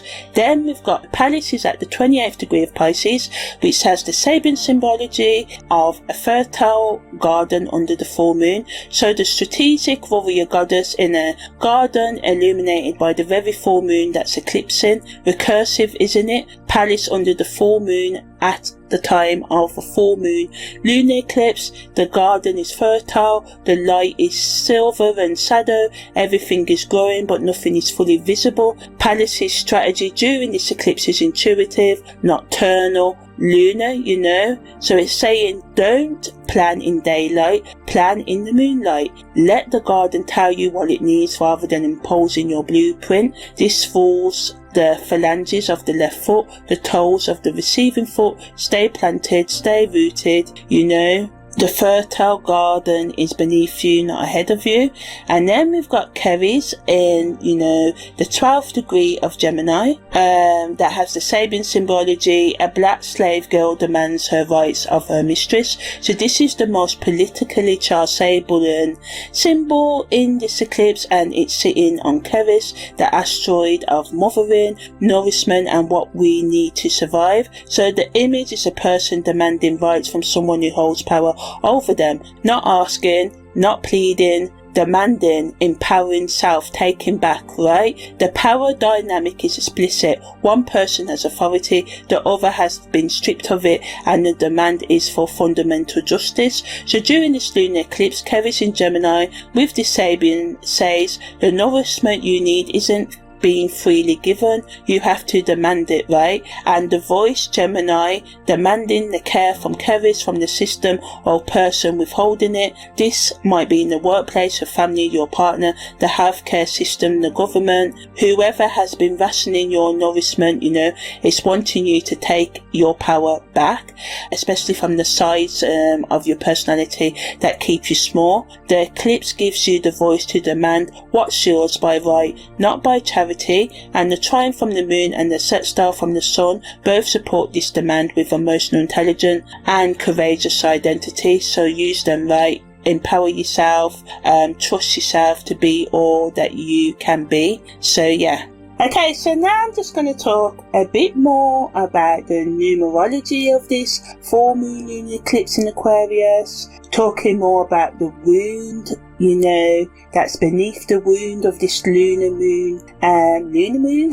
moon lunar eclipse that is happening on the 28th of August, talking more about the soul contracts, ancestral patterns, and how we can break generational patterns, and how we can pay attention to our dreams, how we can release the toxic pattern that we need to let go of, the medicine, the tools, talking about practices like meditation, what crystals and stuff, if you're into crystals, you can use. Then it's talking about really how it affects our partnerships, relationships in more depth, talking about, the kind of foods and lifestyle things we can implement into our day-to-day life in a bit more depth. Finishing up with some self-reflection questions for you to ask yourself, and giving you more about the 6 months, because eclipses last 6 months, right? So breaking down every month and giving you things to do, how to manage your energy and protect yourself, and finishing up with the core message of this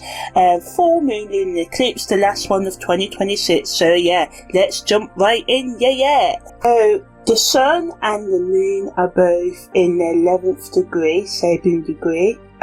So 11 in numerology is a master number, one of only 3. You've got 11, 22, 33. They carry, increased spiritual frequency. 11 doesn't reduce to 2, it stands alone, the gateway, the double pillar. 2 ones standing side by side, each completing themselves, forming a portal between them, and that's, representative of the Aquarius Leo axis, the 5th house, 11th house axis at its highest expression. 2 complete individuals, Aquarius has its own vibe, Leo has its own energy going on, creating a doorway by standing together, not merging, not being codependent, but standing in parallel, in unison but apart, and the space between them becomes the passage to something neither could access alone. So it's reminding us of bringing all sides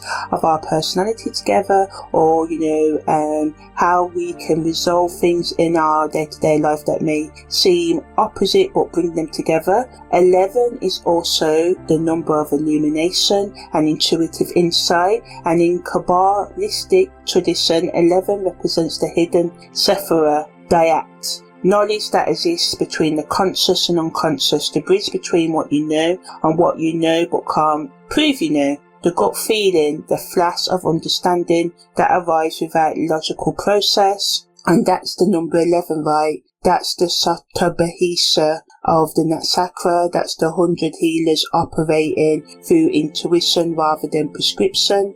And the double one structure of 11 carries another message, being individual within the community, 2 distinct energies that don't lose their identity by standing together. This is the antidote to both Leo's isolation through performance, South Node energy, and Aquarius detachment through intellectualization. That's our shadow, right? You can be yourself and part of the collective. The ones that merge into a single 2, they remain 2 ones. That's the master number teaching. And consider 1 add 1 equals 2 in, most numbers break down. down to 2 in numerology, right? And 2 is the number of partners said, relationship the other. Even in the hidden reduction of 11, it points and it shows us connection. The numerology and the astrology are saying the same thing. The healing happens in relationship, not alone, never alone, not anymore. Right? So for some of you, it's with relationship,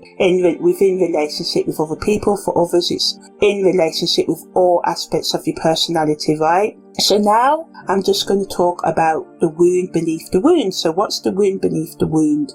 So as I talked about this lunar eclipse, right? We're about to get uncomfortable a little bit because we're going to go deeper into the wounds. I already said at the intro that, it wants us to destroy the toxic patterns that we've been carrying, the emotional debt that we've been paying to everyone else's approval. And when we realize that our community is either our medicine or it's our poison, right? So now I'm going to talk about the poison in more depth, right? Because the eclipse, what it's really illuminating, this eclipse, is not typically your wound. For some of you, it will be your wounds, but it's not just yours. It's your families, your cultures, your generations, and it's been running the show from underneath your conscious awareness for longer than you have been alive. So maybe, and typically we are taught for our families or nations, whatever friend group, to be impressive or invisible,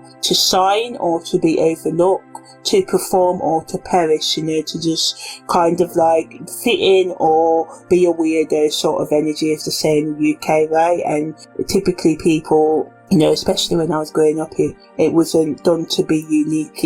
It was better to conform, or they said to conform. And for many of our ancestors, that wasn't metaphorical, right? They literally survived by being useful, entertaining, conforming, fitting in, being valuable and indispensable to whoever had power over them. The enslaved person who survived by being the best worker, the immigrant who survived by being the hardest worker, the woman who survived by being the most beautiful, the most accommodating, the most willing to pour water for the gods without ever drinking that water for herself, right? So, as I said, the Leo South Node is conjunct in the Sun and the North Node near the Moon, right? And the Sun carries, this ancestral programming in its DNA. The performance isn't vanity, it's survival, right? Inherited, cellular, automatic. And the lunar eclipse is saying you don't have to live in that world anymore. The performance that kept your great grandmother alive is keeping you disconnected. And we have to remember that, as we are still, coming into modern abilities and stuff as a race, 100 years ago, a lot of people had less rights. And even though at this time, rights are still some people in some countries, it's diversive across a lot of countries with freedom of speech and all of that is getting more and more stricter, like we can't speak our own minds and all the rest of it. We have to remember that we're living in a time where we're still learning to be individuals in balance with the earth, in balance with each other, allowing other people to be who they are without dictating. We're still learning that, right? So, that sign that protected your grandfather is now the war between you and genuine intimacy, maybe, or whatever it is. We have to start getting real with, who we are, what baggage is from the past that have been passed down generations to generations, and making it work for ourselves in terms of our self-expression and allowing others to do so as well. So thinking about whatever your mask is, your mask, people pleasing, whatever, isn't serving you. It's serving the threat that no longer exists in some cases, although, there are still a lot of threats out there, whether it be threats against people being able to express themselves the way that they want and all of that. But ultimately, typically, when we've felt harm in our nervous system, developed mechanisms when we was younger, or any time in your life where you've gone through trauma, and the body remembers what kept it safe then, and it will cling to that strategy until something stronger then logic intervenes like an eclipse, right? And in Lindsay Gibson's book, Adult Children of Emotionally Immature Parents, the way children develop performances of self to survive emotionally unavailable households, and how those performances can turn into identities that feel real but are not right. And the Leo South Node is the outdated performance, right? And the eclipse is the force that cracks it. So the moon conjunct the North Node in Aquarius is a soul contract that's being activated, not released. This is a new agreement, the one your soul signed up for this lifetime. I will learn to belong without performing. I will learn that community isn't an audience. I will learn to be one of many and find that it's more, not less, than being one above all, trying to overrule people with your power, assert your power by taking others away, and all the other ways that we either disempower ourselves or others, right? And the soul contract being released is the Sun conjunct the South Node in Leo. I will stop earning love through charisma, performance, and making myself indispensable or people pleasing. I will stop confusing being needed with being loved. I will stop being the strong one, the funny one, the capable one, the one everyone relies on as a substitute for being known. And whatever your poison is, the ways that you hide yourself or feel you have to serve others, right? And in the past, that contract you had, in the way you went about the world, may have served you. It might have even saved you, but now it's expired, and clinging to an expired contract is like paying rent on a flat you moved out of 3 years ago, or a house or condo, whatever. It doesn't make sense, So, it's wanting us to look at the things that we need to let go of. And, you might be the first person in your bloodline to say, I don't want to sign anymore, or perform anymore, or isolate myself anymore. Whatever it is, you may say, I want to belong, whether it's to a collective. Well, we have to be part of a collective, but as an individual as well. And that sentence might feel like the most radical thing you've ever spoken, right? Because in families where performance was survival, choosing to start performing feels like choosing death. For some of you, it can feel like you're betraying everyone who sold, or who performed so you could exist, but you're not betraying them. You're completing their work. They performed so they could live. Now you can live so that the next generation doesn't have to perform. That's how the chain breaks, right? Not with drama, with the quiet revolutionary act of sitting down, putting the spotlight away and joining the circle, right? And in terms of our dreams, they can be really powerful at the time of this full moon and lunar eclipse, right? The moon, as you know, is already the dream body with Neptune, when the moon itself is eclipsed, when the Earth's shadow literally covers, the moon and covers our emotional and dreaming self. The dreams that come through are not casual processing, they're communication from the deep, from in the depths of us typically. So expect, for some of you, performance dreams maybe, where you're on stage but forgotten your lines, you're at the party but you're wearing the wrong clothes, you're giving the presentation but the slides are dark maybe. These are not anxiety dreams, though they may feel like it. They're the psyche rehearsing the release, showing you what happens when the performance fails and revealing that failure isn't a chaos you've been fearing. The audience doesn't boo, or even if they do, you have to live your life, but typically people just move on, and you're still standing and the world didn't end. Yeah, when you say that you want change or whatever, you say no to someone, at the time it can feel like the world's ended, but given like days after, months after, things will get better. And for some of you, being seen without the performance is the actual thing you've been needing, craving all along. And if you dream about water, the meaning is a change from cancers, the eclipse in Cancer around the 12th of August, floods and oceans to Aquarius, sort of like raining dream. Rain falls from the collective, the sky, the atmosphere, the said air, down to the individual, your body, your garden, your roof. If you dream of rain, the collective unconscious is communicating with your personal unconscious. What is the collective trying to tell you? You can ask, what truth is falling from the sky onto your particular patch of earth, into your life?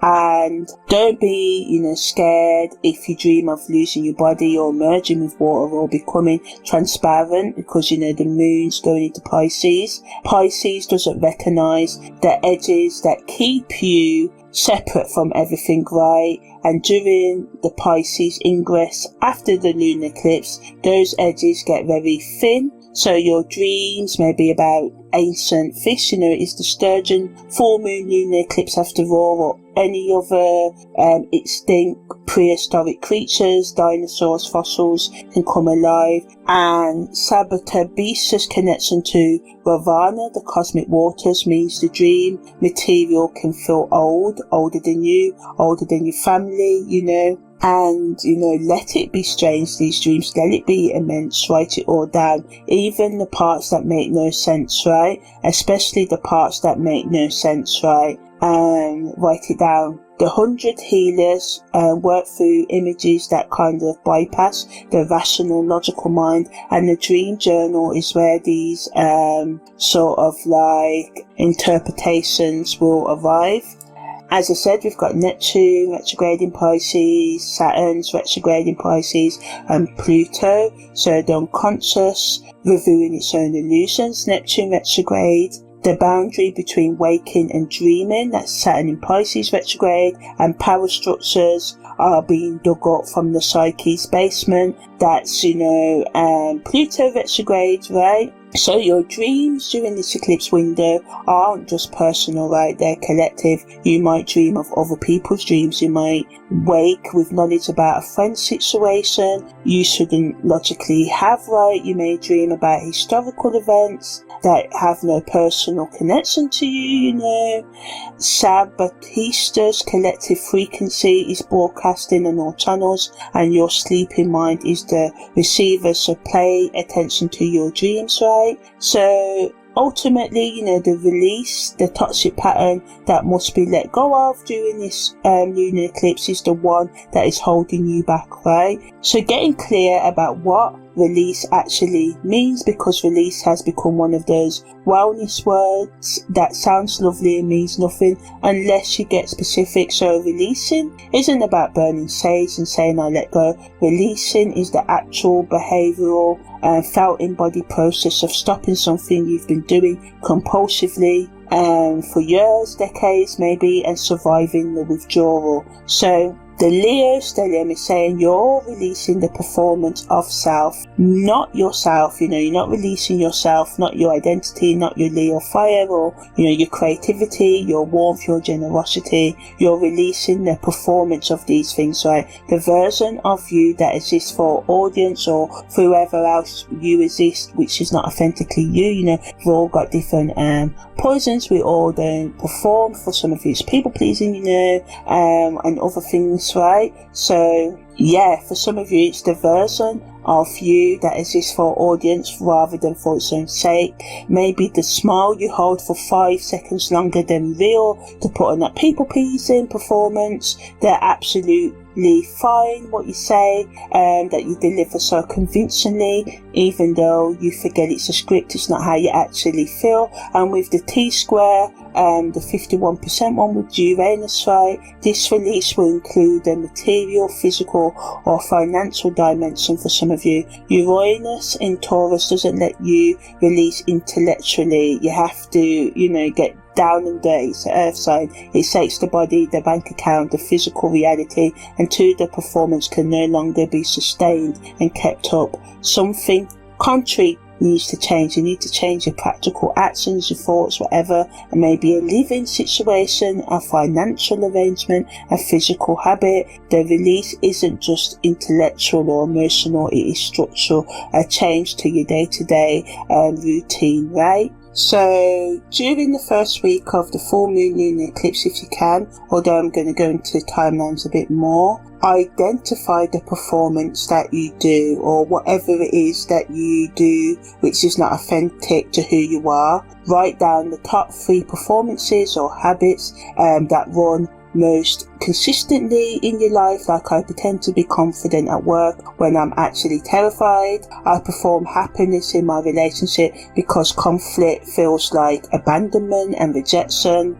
I act like I don't need money help when I'm drowning. Get specific. And Mercury being consumed with the sun as well means your ability for precise focus, self-honesty is at its peak right now. So, let one performance drop in front of another person during, the month following the full moon lunar eclipse, not the whole mass. That could be overwhelming. One performance, right? With one safe person, say, I've been pretending I'm okay with this, but I'm not, or I've been performing confidence, and actually I have no idea what I'm doing. And Kevish trying the moon supports us doing this, allowing us to nurture ourselves, giving ourselves nourishment, food, sustenance through honesty, allowing us to demand our rights, and our emotional self demands the right to be seen unperformed in your authentic kind of like energy, right?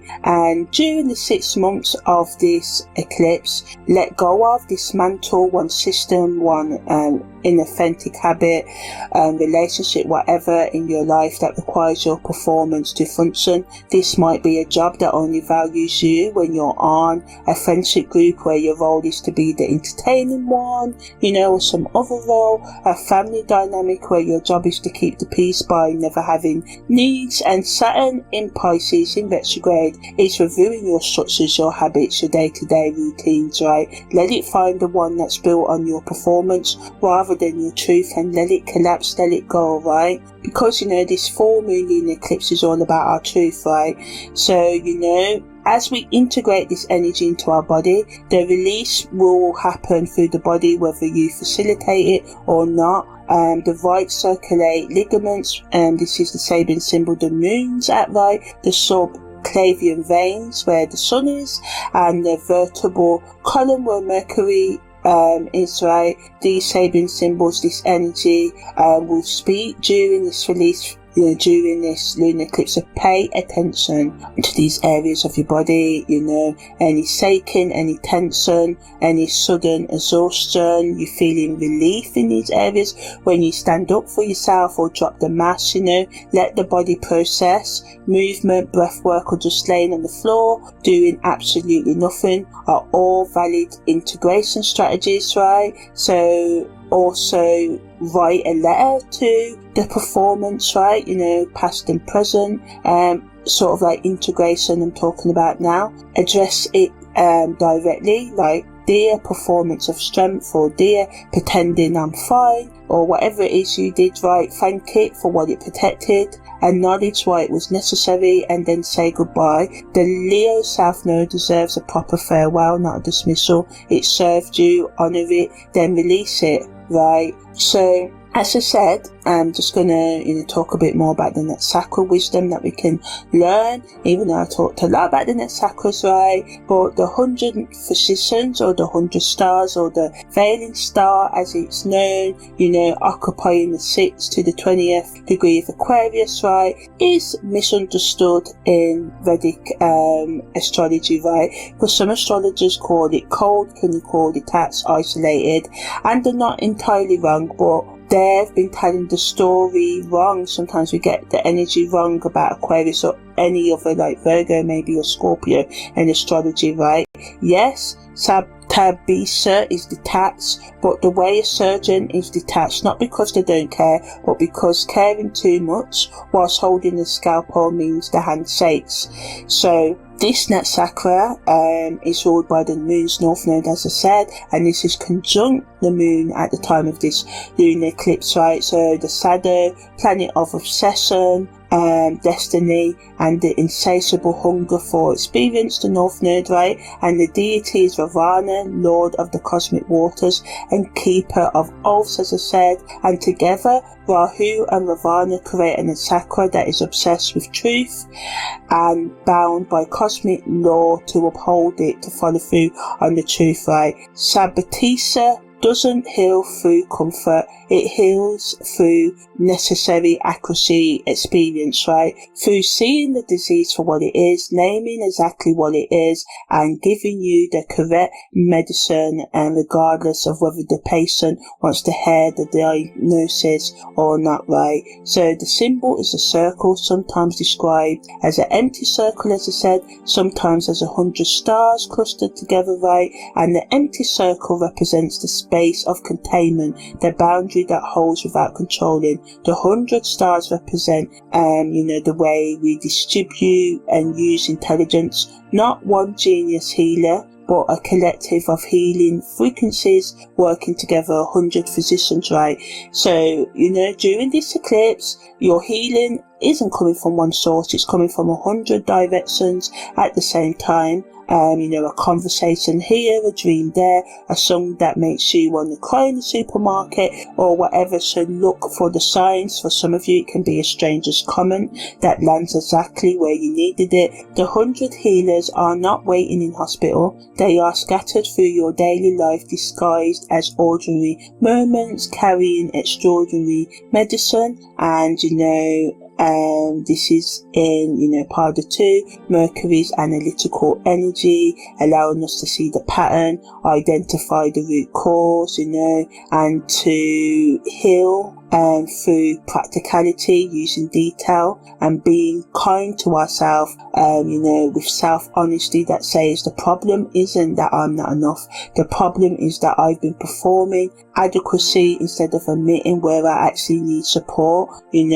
Part 2 doesn't do vague spiritual platitudes or words, it does focus, it does method, it does the unsexy work of tracking symptoms, identifying triggers and building protocols that actually hold, so this is all about building habits into your today life that actually you follow through in practical actions. This is the doing eclipse, right? So you may feel mixed feelings, through every encounter with this energy, but, as you go on and change, a quiet flash of self-recognition that comes up in the days around this eclipse can make you feel like, the diagnostic messages are arriving in real time. So at first you'll be like, no, I don't want this. But as the eclipse energy goes on, you can see it's exactly what you needed. And the veiling star nickname adds another layer to this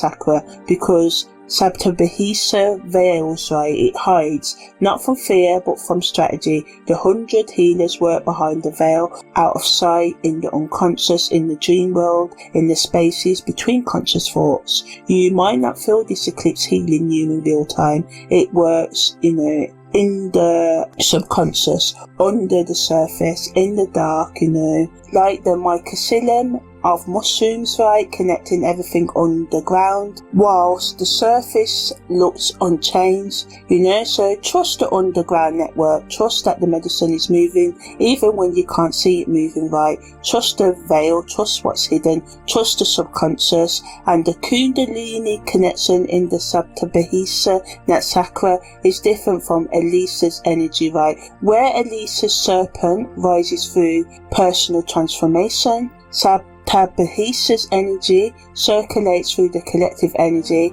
It's not your Kundalini rising, it's the groups, it's the community awakening happening through you as you, whether you signed up for it or not. And the North Node conjunct the Moon here confirms it. Your individual healing is a node in a much larger network of collective healing. Pull one thread and the whole web vibrates, right? And this doesn't mean that you're not important, but it's just reminding us that everything's connected, right? So now I'm going to talk about the medicine, the tools and the practices that you can use during this full moon lunar eclipse. So you can use labradorite, the stone of transformation, and the aurora borealis trapped in the rock. It shifts colour depending on the angle, which is precisely what this eclipse is doing to your identity. So labradorite, so that's LABRADORITE if you want to go and buy one, supports change whilst maintaining core integrity. Hold it during meditation or wear it against the throat chakra. And Mercury Kazemi demands clear communication, and amethyst for the Aquarian frequency, purple the colour of the crown chakra, connecting individual consciousness to the universal mind, right? And you can use hermanite for grounding, because we've got 3 retrograde planets in a 51% T-square, and we need an anchor. And hermanite is the heaviest, most earthbound stone. You can hold it like standing on a mountain during a storm. You sway but you don't fall, because it will keep you, in balance, right? So labradorite gives you transformation support, allows you to change your identity and see truth in changing light. Amethyst, activates your crown chakra and your connection to the collective consciousness, and you being sober and seeing clearly and detoxing, right? And hermanite gives us that grounding. It's good for blood oxygenation and reducing our fear. And acronym can give us clarity in how we speak, the courage to speak, and it helps us to be in harmony. And with the sturgeon moon fist energy, it's good for that as well. We can also meditate in stillness, right? Visualizing maybe an empty circle around you, not a wall, not a shield, but a circle drawn in light, and the space that holds without confining, Tabisa's, not Sakra's energy. Breathe in through the circle's boundary, receiving from the collective. Breathe out through the circle's boundary, offering to the collective, right? So do this for 7 minutes minimum. This is Saturn's energy, right? Let the breath be the exchange between your individual healing and the collectives. You are not alone. The 100 healers are with you. Maybe for some of you want to do a ritual. So write on a piece of paper everything you're releasing. Be specific, such as I released the performance of confidence that hides my actual uncertainty. I released the belief that asking for help means I failed.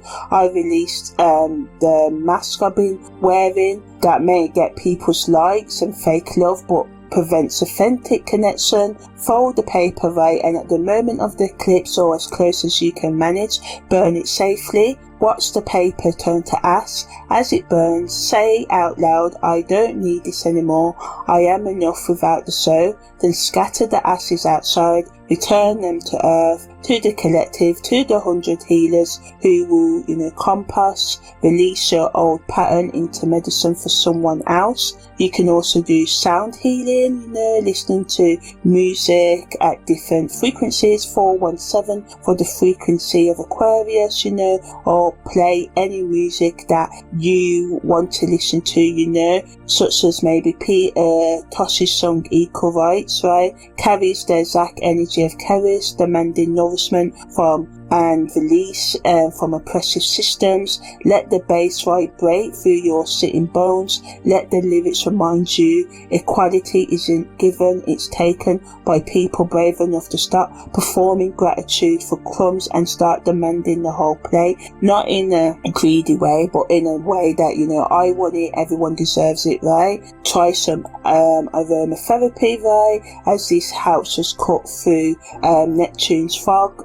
Peppermint for Aquarian energy can do that. Cedarwood for Saturn retrograde grounding energy, because cedarwood is literally the distilled essence of ancient trees, which is Saturn in aromatic form. Maybe Yinglang for the heart. This will work with the Leo Aquarius energy, as it softens us enough to let our old performance drop and be more authentic. Maybe black pepper, a tiny amount, right, to help you with the focus, right, as one drop of black pepper oil in the diffuser is like a surgeon's scalpel for stagnant energy. It cuts through.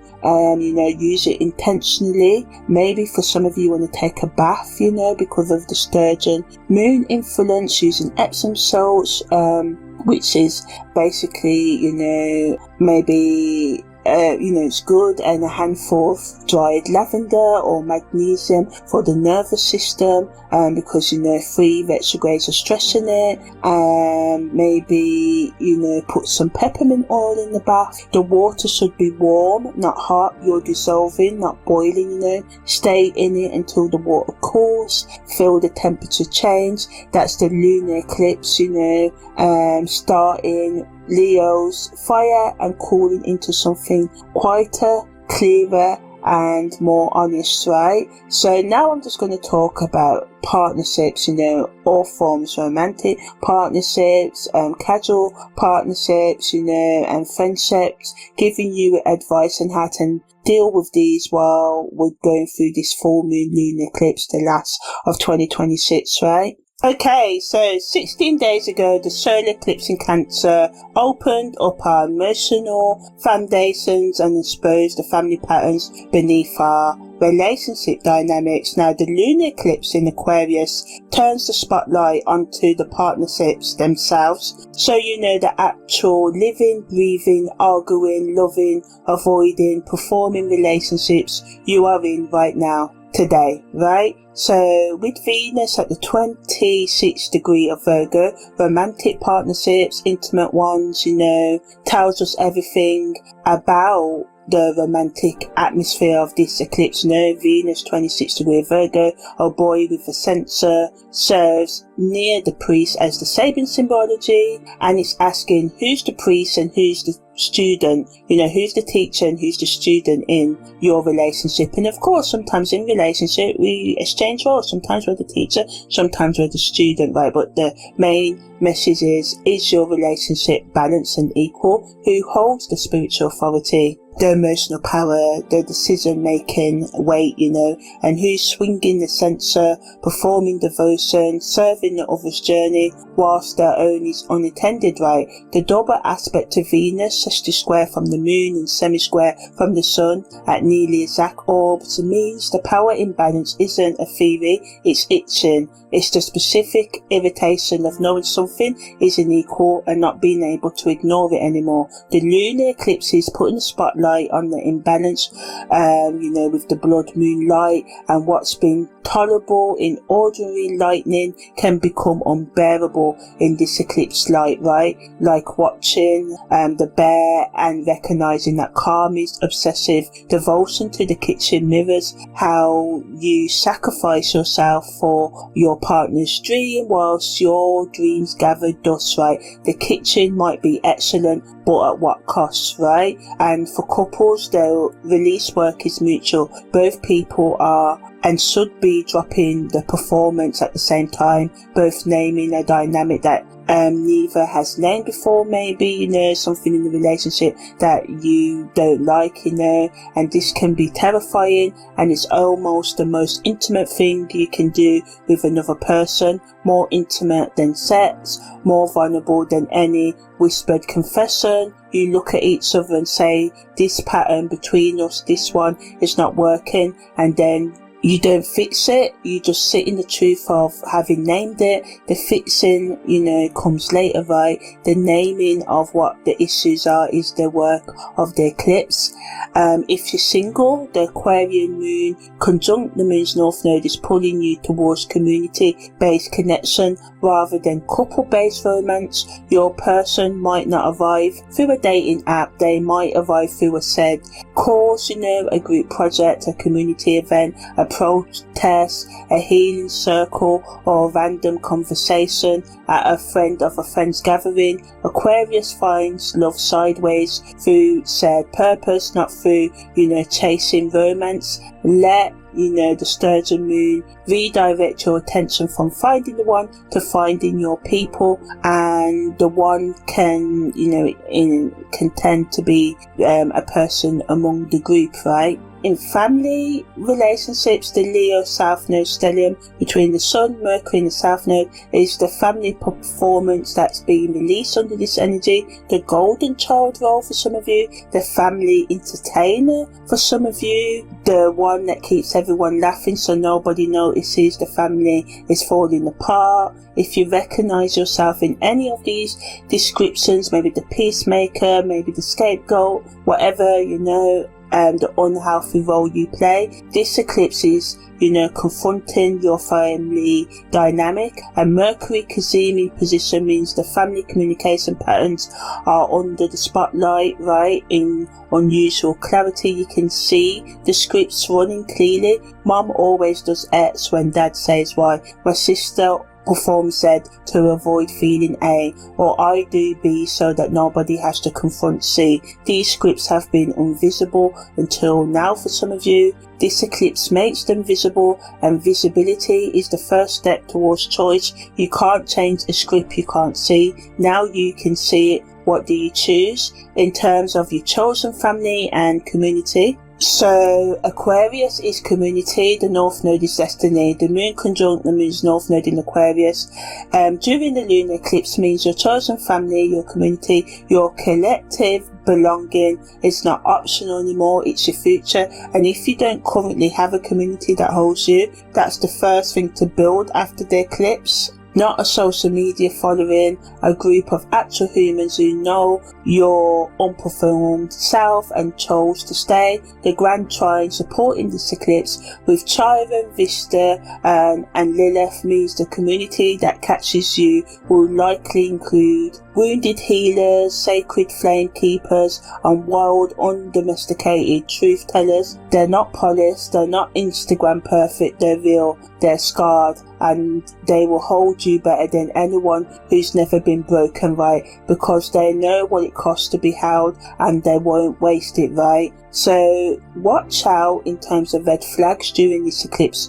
window. Watch for anyone who punishes you for dropping the performance, anyone who says I liked you better before, or you're changing and I don't recognise you. Those responses aren't love, they're attachment to the mask. Also, watch your own tendency to replace one performance with another. The performance is clever. It can perform, vulnerability. It can perform dropping the mask as a new mask. The test, does the unperformed version of you feel uncomfortable? Good, that's real. If it feels smooth and polished, you're still performing. Discomfort is a diagnostic that you're doing it right? Dropping the mask, letting go and being authentic. So in terms of, what to do to repair ruptured relationships after the chaos and speaking the truth, because this eclipse can rupture relationships, and some ruptures, are arguments, whatever, breaks are necessary and permanent. The relationship was built on mutual performance, and without the performance there's nothing underneath. Grieve that. Don't try to reconstruct it. Other ruptures, separations are temporary and productive. The truth cracks something that needed cracking, and the repair will create something stronger. The difference in temporary separations, both people lean into the discomfort. In permanent ones, one or both retreat to the old mask. So watch which direction people move into when the truth arrives. That tells you everything. So in terms of, your diet during this eclipse, right? Look after your blood vessels, ankles, the message of this eclipse is that it's not enough to take in good things, they must circulate. So looking after your veins and your circulation system, doing your stretches, maybe Tai Chi, yoga, Pilates, whatever, letting the energy circulate and reaching every part of you, not stagnate in one area while others starve. So looking after your mind, body and soul, your upper and lower body, eating supportive foods, so foods that support your circulatory system like dark leafy greens, iron for blood, beetroot, which increases blood flow, and the colour red, honouring the blood moon. Blueberries, which are antioxidant, right? Protection for blood vessels. Dark chocolate, that supports circulation with the flavonoids, and it's, chocolate, right? So it's a legitimate comfort food, and you're also giving your body the circulation it needs. Also, omega rich foods, salmon, walnuts, flax seeds, these support the nervous system, which is, under significant pressure from the Uranus T-square. And, if you eat fish considered wild caught freshwater fish during this eclipse, right, to honour the sturgeon moon influence, because the symbolic resonance with this ancient sturgeon energy, and the sturgeon fish returning to its natal river adds a layer of intentional eating that supports the eclipse themes. If you're vegetarian or vegan, seaweed and algae carry the same resonance without the fish, maybe nori, kelp, spirulina, the ancient oceanic foods for, this very ancient eclipse. Avoid stimulants, during this eclipse, with, the 51% T-square with Uranus already bringing that electric energy, chaotic, unexpected energy. Adding extra caffeine, energy drinks or other stimulants on top of the Uranian electricities, like plugging too many appliances into one socket, the circuit blows. So reduce caffeine, or maybe try yerba mate, that's got high caffeine content without the coffee, or other things, replace with other herbal teas, maybe chamomile for calming, ginger for circulation, nettle for blood support, and alcohol, as always, during the eclipse, dulls the signals your emotional body is trying to send. So 3 retrograde planets are already fuzzing the signal. Don't add the static with, adding extra alcohol. Make sure you get enough sleep, because the eclipse disrupts sleep by definition. The moon, ruler of sleep and the nocturnal body, is being eclipsed. So as I said earlier, expect vivid dreams, insomnia, or the opposite, deep, almost drugged sleep where you wake feeling unrested because the processing was so intense. Or normal, let the sleep be what it is. If you wake up at 3 a.m, don't fight it. Sit up, right? The 100 healers make, house calls at inconvenient hours, so, accept the core. Physical movement, that promotes circulation. Walking moves the ankles. Rebounding, mini trampoline, the lymph nodes, right, and the lymph fluid and the rhythm as well, or dancing, can be good for all body movement. Avoid isolation. Exercise during this eclipse. Work out with others if you can. Run with a guru, or in the park in nature. Dance in the class. The body needs to feel community during the Aquarius eclipse, right? And group movement is one of the fastest ways to get there. Stretch your ankles, rotate them, because Aquarius rules the ankles, right? Look after your knees, as I said before, and your lower legs entirely. And if you neglect your legs during this time, they will remind you. So walk, stretch, elevate. The body below the waist carries what the mind above the neck refuses to hold, so look after it, right? So now I'm just going to give you some self-reflective questions, to help you really hone down what you need to let go of at the time of this eclipse, right? So these questions are designed for the lunar eclipses release energy. The solar eclipse questions, those were about planting and building. These are about letting go and surrendering. Let the questions ask you rather than you attacking them with answers. So ask yourself, what performance am I running right now that I'd be terrified to stop? What specific thing would happen if I stop the performance, or whatever you need to let go of tomorrow? Who in my life only knows the performed version of me, and would they stay if they met the unperformed one? Where did I first learn that love required a soul? Can I picture there's that moment? What was I wearing? How old was I? If I imagine standing in a circle of people who truly know me, right? What feeling would come up? Warmth or panic? What does the panic protect me from? And what does the warmth give me? The sturgeon fish survives by going deep, not by going fast. So, take your time with these questions. You can ask, where in my life have I been prioritizing speed over depth? What would the 100 healers prescribe for me right now if they could? What medicine, action am I avoiding because taking it would mean admitting I'm ill? So this can be physical medication if you're avoiding taking physical medication, or if you're avoiding taking actions, right? Think why you're avoiding it, right? Why you're avoiding looking after yourself properly if you don't look after your health needs, your physical health needs.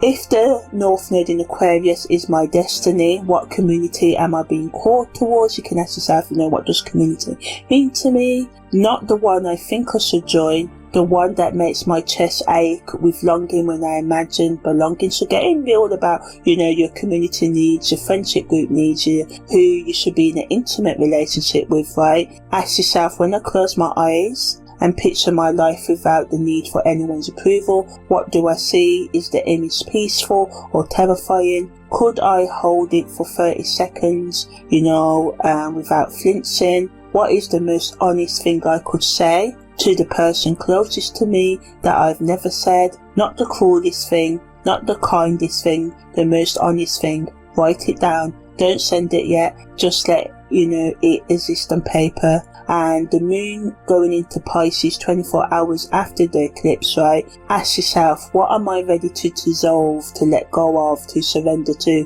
What identity, what story, what belief about myself am I willing to let the Piscean waters wash away? Name it, then let it go. So I said earlier, I talked about timing, but now I'm going to go in depth about, what to do sort of like month to month. So the lunar eclipse doesn't operate in isolation. It's the second act of a two-part eclipse season that began with the Cancer solar eclipse on the 12th of August. Together, these eclipses form a complete cycle.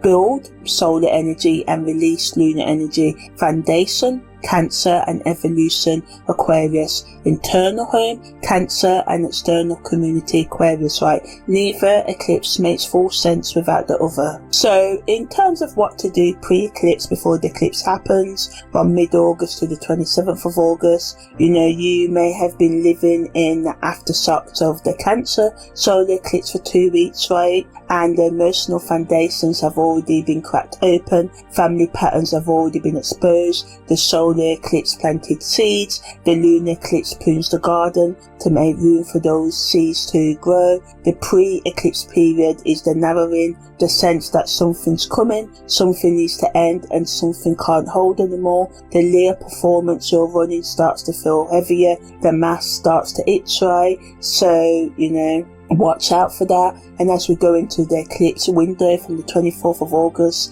to the 1st of September, the 4 days either side of that eclipse are the active release zone. So expect conversations that reveal performance patterns, career or social disruptions, sudden surprises and changes in finances or physical reality, and the sense of community calling that you can't ignore anymore, right? And as the moon goes into Pisces on the 29th of August, this again, as I said, adds the ending phase, the dissolution energy. So it's like a second wave of letting go energy coming within itself. And then post eclipse from September to December, this is the integration energy phase, right? So we've got, what have we got here? Let's say, anywhere from 8 to 12 weeks. This is where you should be burning all mass or performance issue, sort of like where, you should have named the performance.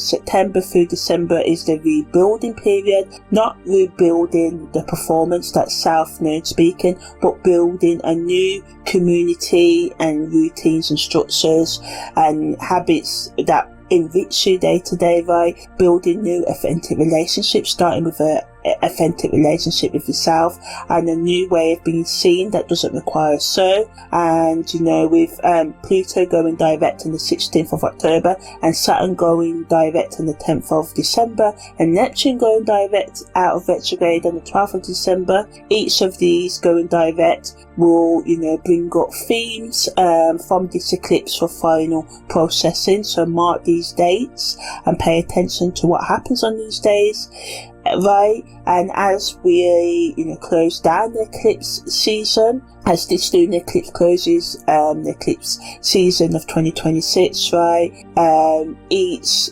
eclipse builds on the last, right? So August 2026 is the chapter where you named the performance and began the release. The coming eclipses and next year, right, will demand deeper release and more committed community engagement. This is a multi-year arc of eclipses. We have 4 each year. Typically, be patient with yourself, and the sturgeon has survived for millions of years by being patient. Embody, that ancient endurance, right? And, just allow yourself to, think about what you need to release. And, in terms of looking after your energy and protecting it, right, we have, 3 retrograde planets, a T-square, double yod key, 13 aspects. This eclipse is energetically loud, and if you're someone who feels energy, who walks into rooms and immediately knows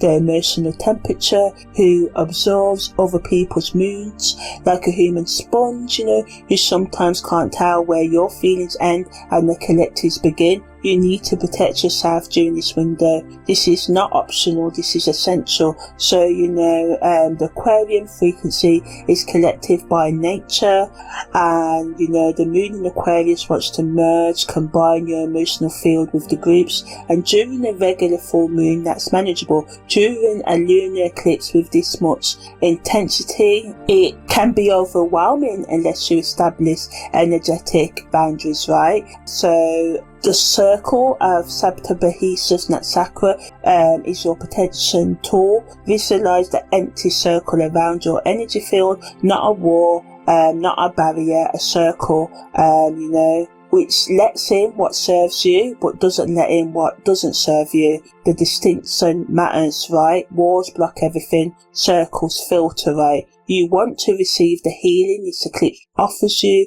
without absorbing the collective's unprocessed shadow material. The circle lets the 100 healers medicine through whilst keeping the ambient anxiety out. And if you're in a crowd during this eclipse window, and the Aquarian energy might pull you towards gatherings, as I said, it wants us to, gather with others, ground yourself before you enter public spaces, group settings. Place both feet flat on the ground, activate your ankle awareness, right? Which, Aquarius rules the ankles, right? And draw energy up from the earth through your legs, fill your body with your energy before you walk into a room full of everybody else's energy, right? Stay in your body, stay in your breath, stay in your circle, right? So in terms of, when to rest and when to engage, the 51% T-square is pushing towards action. The 3 retrogrades are pulling towards reflection, right? Both are right. The skill is sequencing. First feel, which is the lunar energy. Process, which is the retrograde energy. Process second, and third, act on it, which is the T-square energy. Most people reverse this. They act on the eclipse impulse, skip the processing, and crash into the retrograde wall. Don't rush. The sturgeon has been alive since the dinosaurs. It doesn't rush. Rest when you're in after social gatherings and settings, right? So your nervous system can reset, right? So rest it, and rest when you can't tell the difference between your feelings and from the feelings of the atmosphere and the people around you. Rest when you rain and square makes everything feel electric and unbearable, right? Take care of yourself and your nervous system, before it shuts down. Engage when clarity arrives. Only if you need to take that rest, take that rest. It can come in flashes, for some of you, the clarity, knowing what you need to do. Mercury's Kazimi, the sun, allows the insights to be brilliant but brief, so catch them, watch out for any intuitive flashes or any gut feelings, or just like I said, something as strange to say as a song, whatever. Write things down, act on things within a window of clarity, not in a window of confusion, and then rest after you acted right. The eclipse operates in pulses, not a steady stream, so it can be like rest on, so just chill as much as you can and look after yourself, right? So ultimately, we've got 2 eclipses in 16 days. The Cancer solar eclipse built the emotional foundations. The Aquarian lunar eclipse burns the mask that prevented you from living in it. Together, they're the most comprehensive emotional renovation you will experience in a decade. And I want to tell you something I've learned from doing this work, from sitting with clients who come in wearing their Leo mask and leave with their Aquarian hearts exposed. The mask isn't your enemy. I'll say that again. The mask isn't your enemy. The mask isn't your enemy, it's your friend. It protected you when you needed protection. It earned you love when love had conditions. It got you through situations that would have destroyed the unmasked version of you. The Leo performance, the golden child routine, the I am fine, I'm always fine script, or whatever you did, right? These weren't weaknesses, they were survival strategies, brilliant ones, effective ones, life-saving ones. But the survival strategies have an expiration date, and this lunar eclipse is the date, not because the mask was bad, but because you've outgrew it, right? Because the cell that protects the seed becomes a prison for the plant, because the sturgeon's ancient armor, those bony plates along its body, doesn't stop it from returning to the river and swimming alongside others, right? The armor and the community coexist. You can be protected and connected, boundaried and belong, strong and surrendered. The 100 healers are not asking you to be vulnerable in the way that wellness culture sells vulnerability, clean tears and Instagram captions. They're asking you to be vulnerable in the way that actually costs you something. The way your voice shakes, the way you say I don't know and mean it, the way where you sit in front of people and let them see the you that exists when the lights are off and the audience has gone, right? That vulnerability, that unglamorous kind, the kind that looks like 9 perfect strangers when the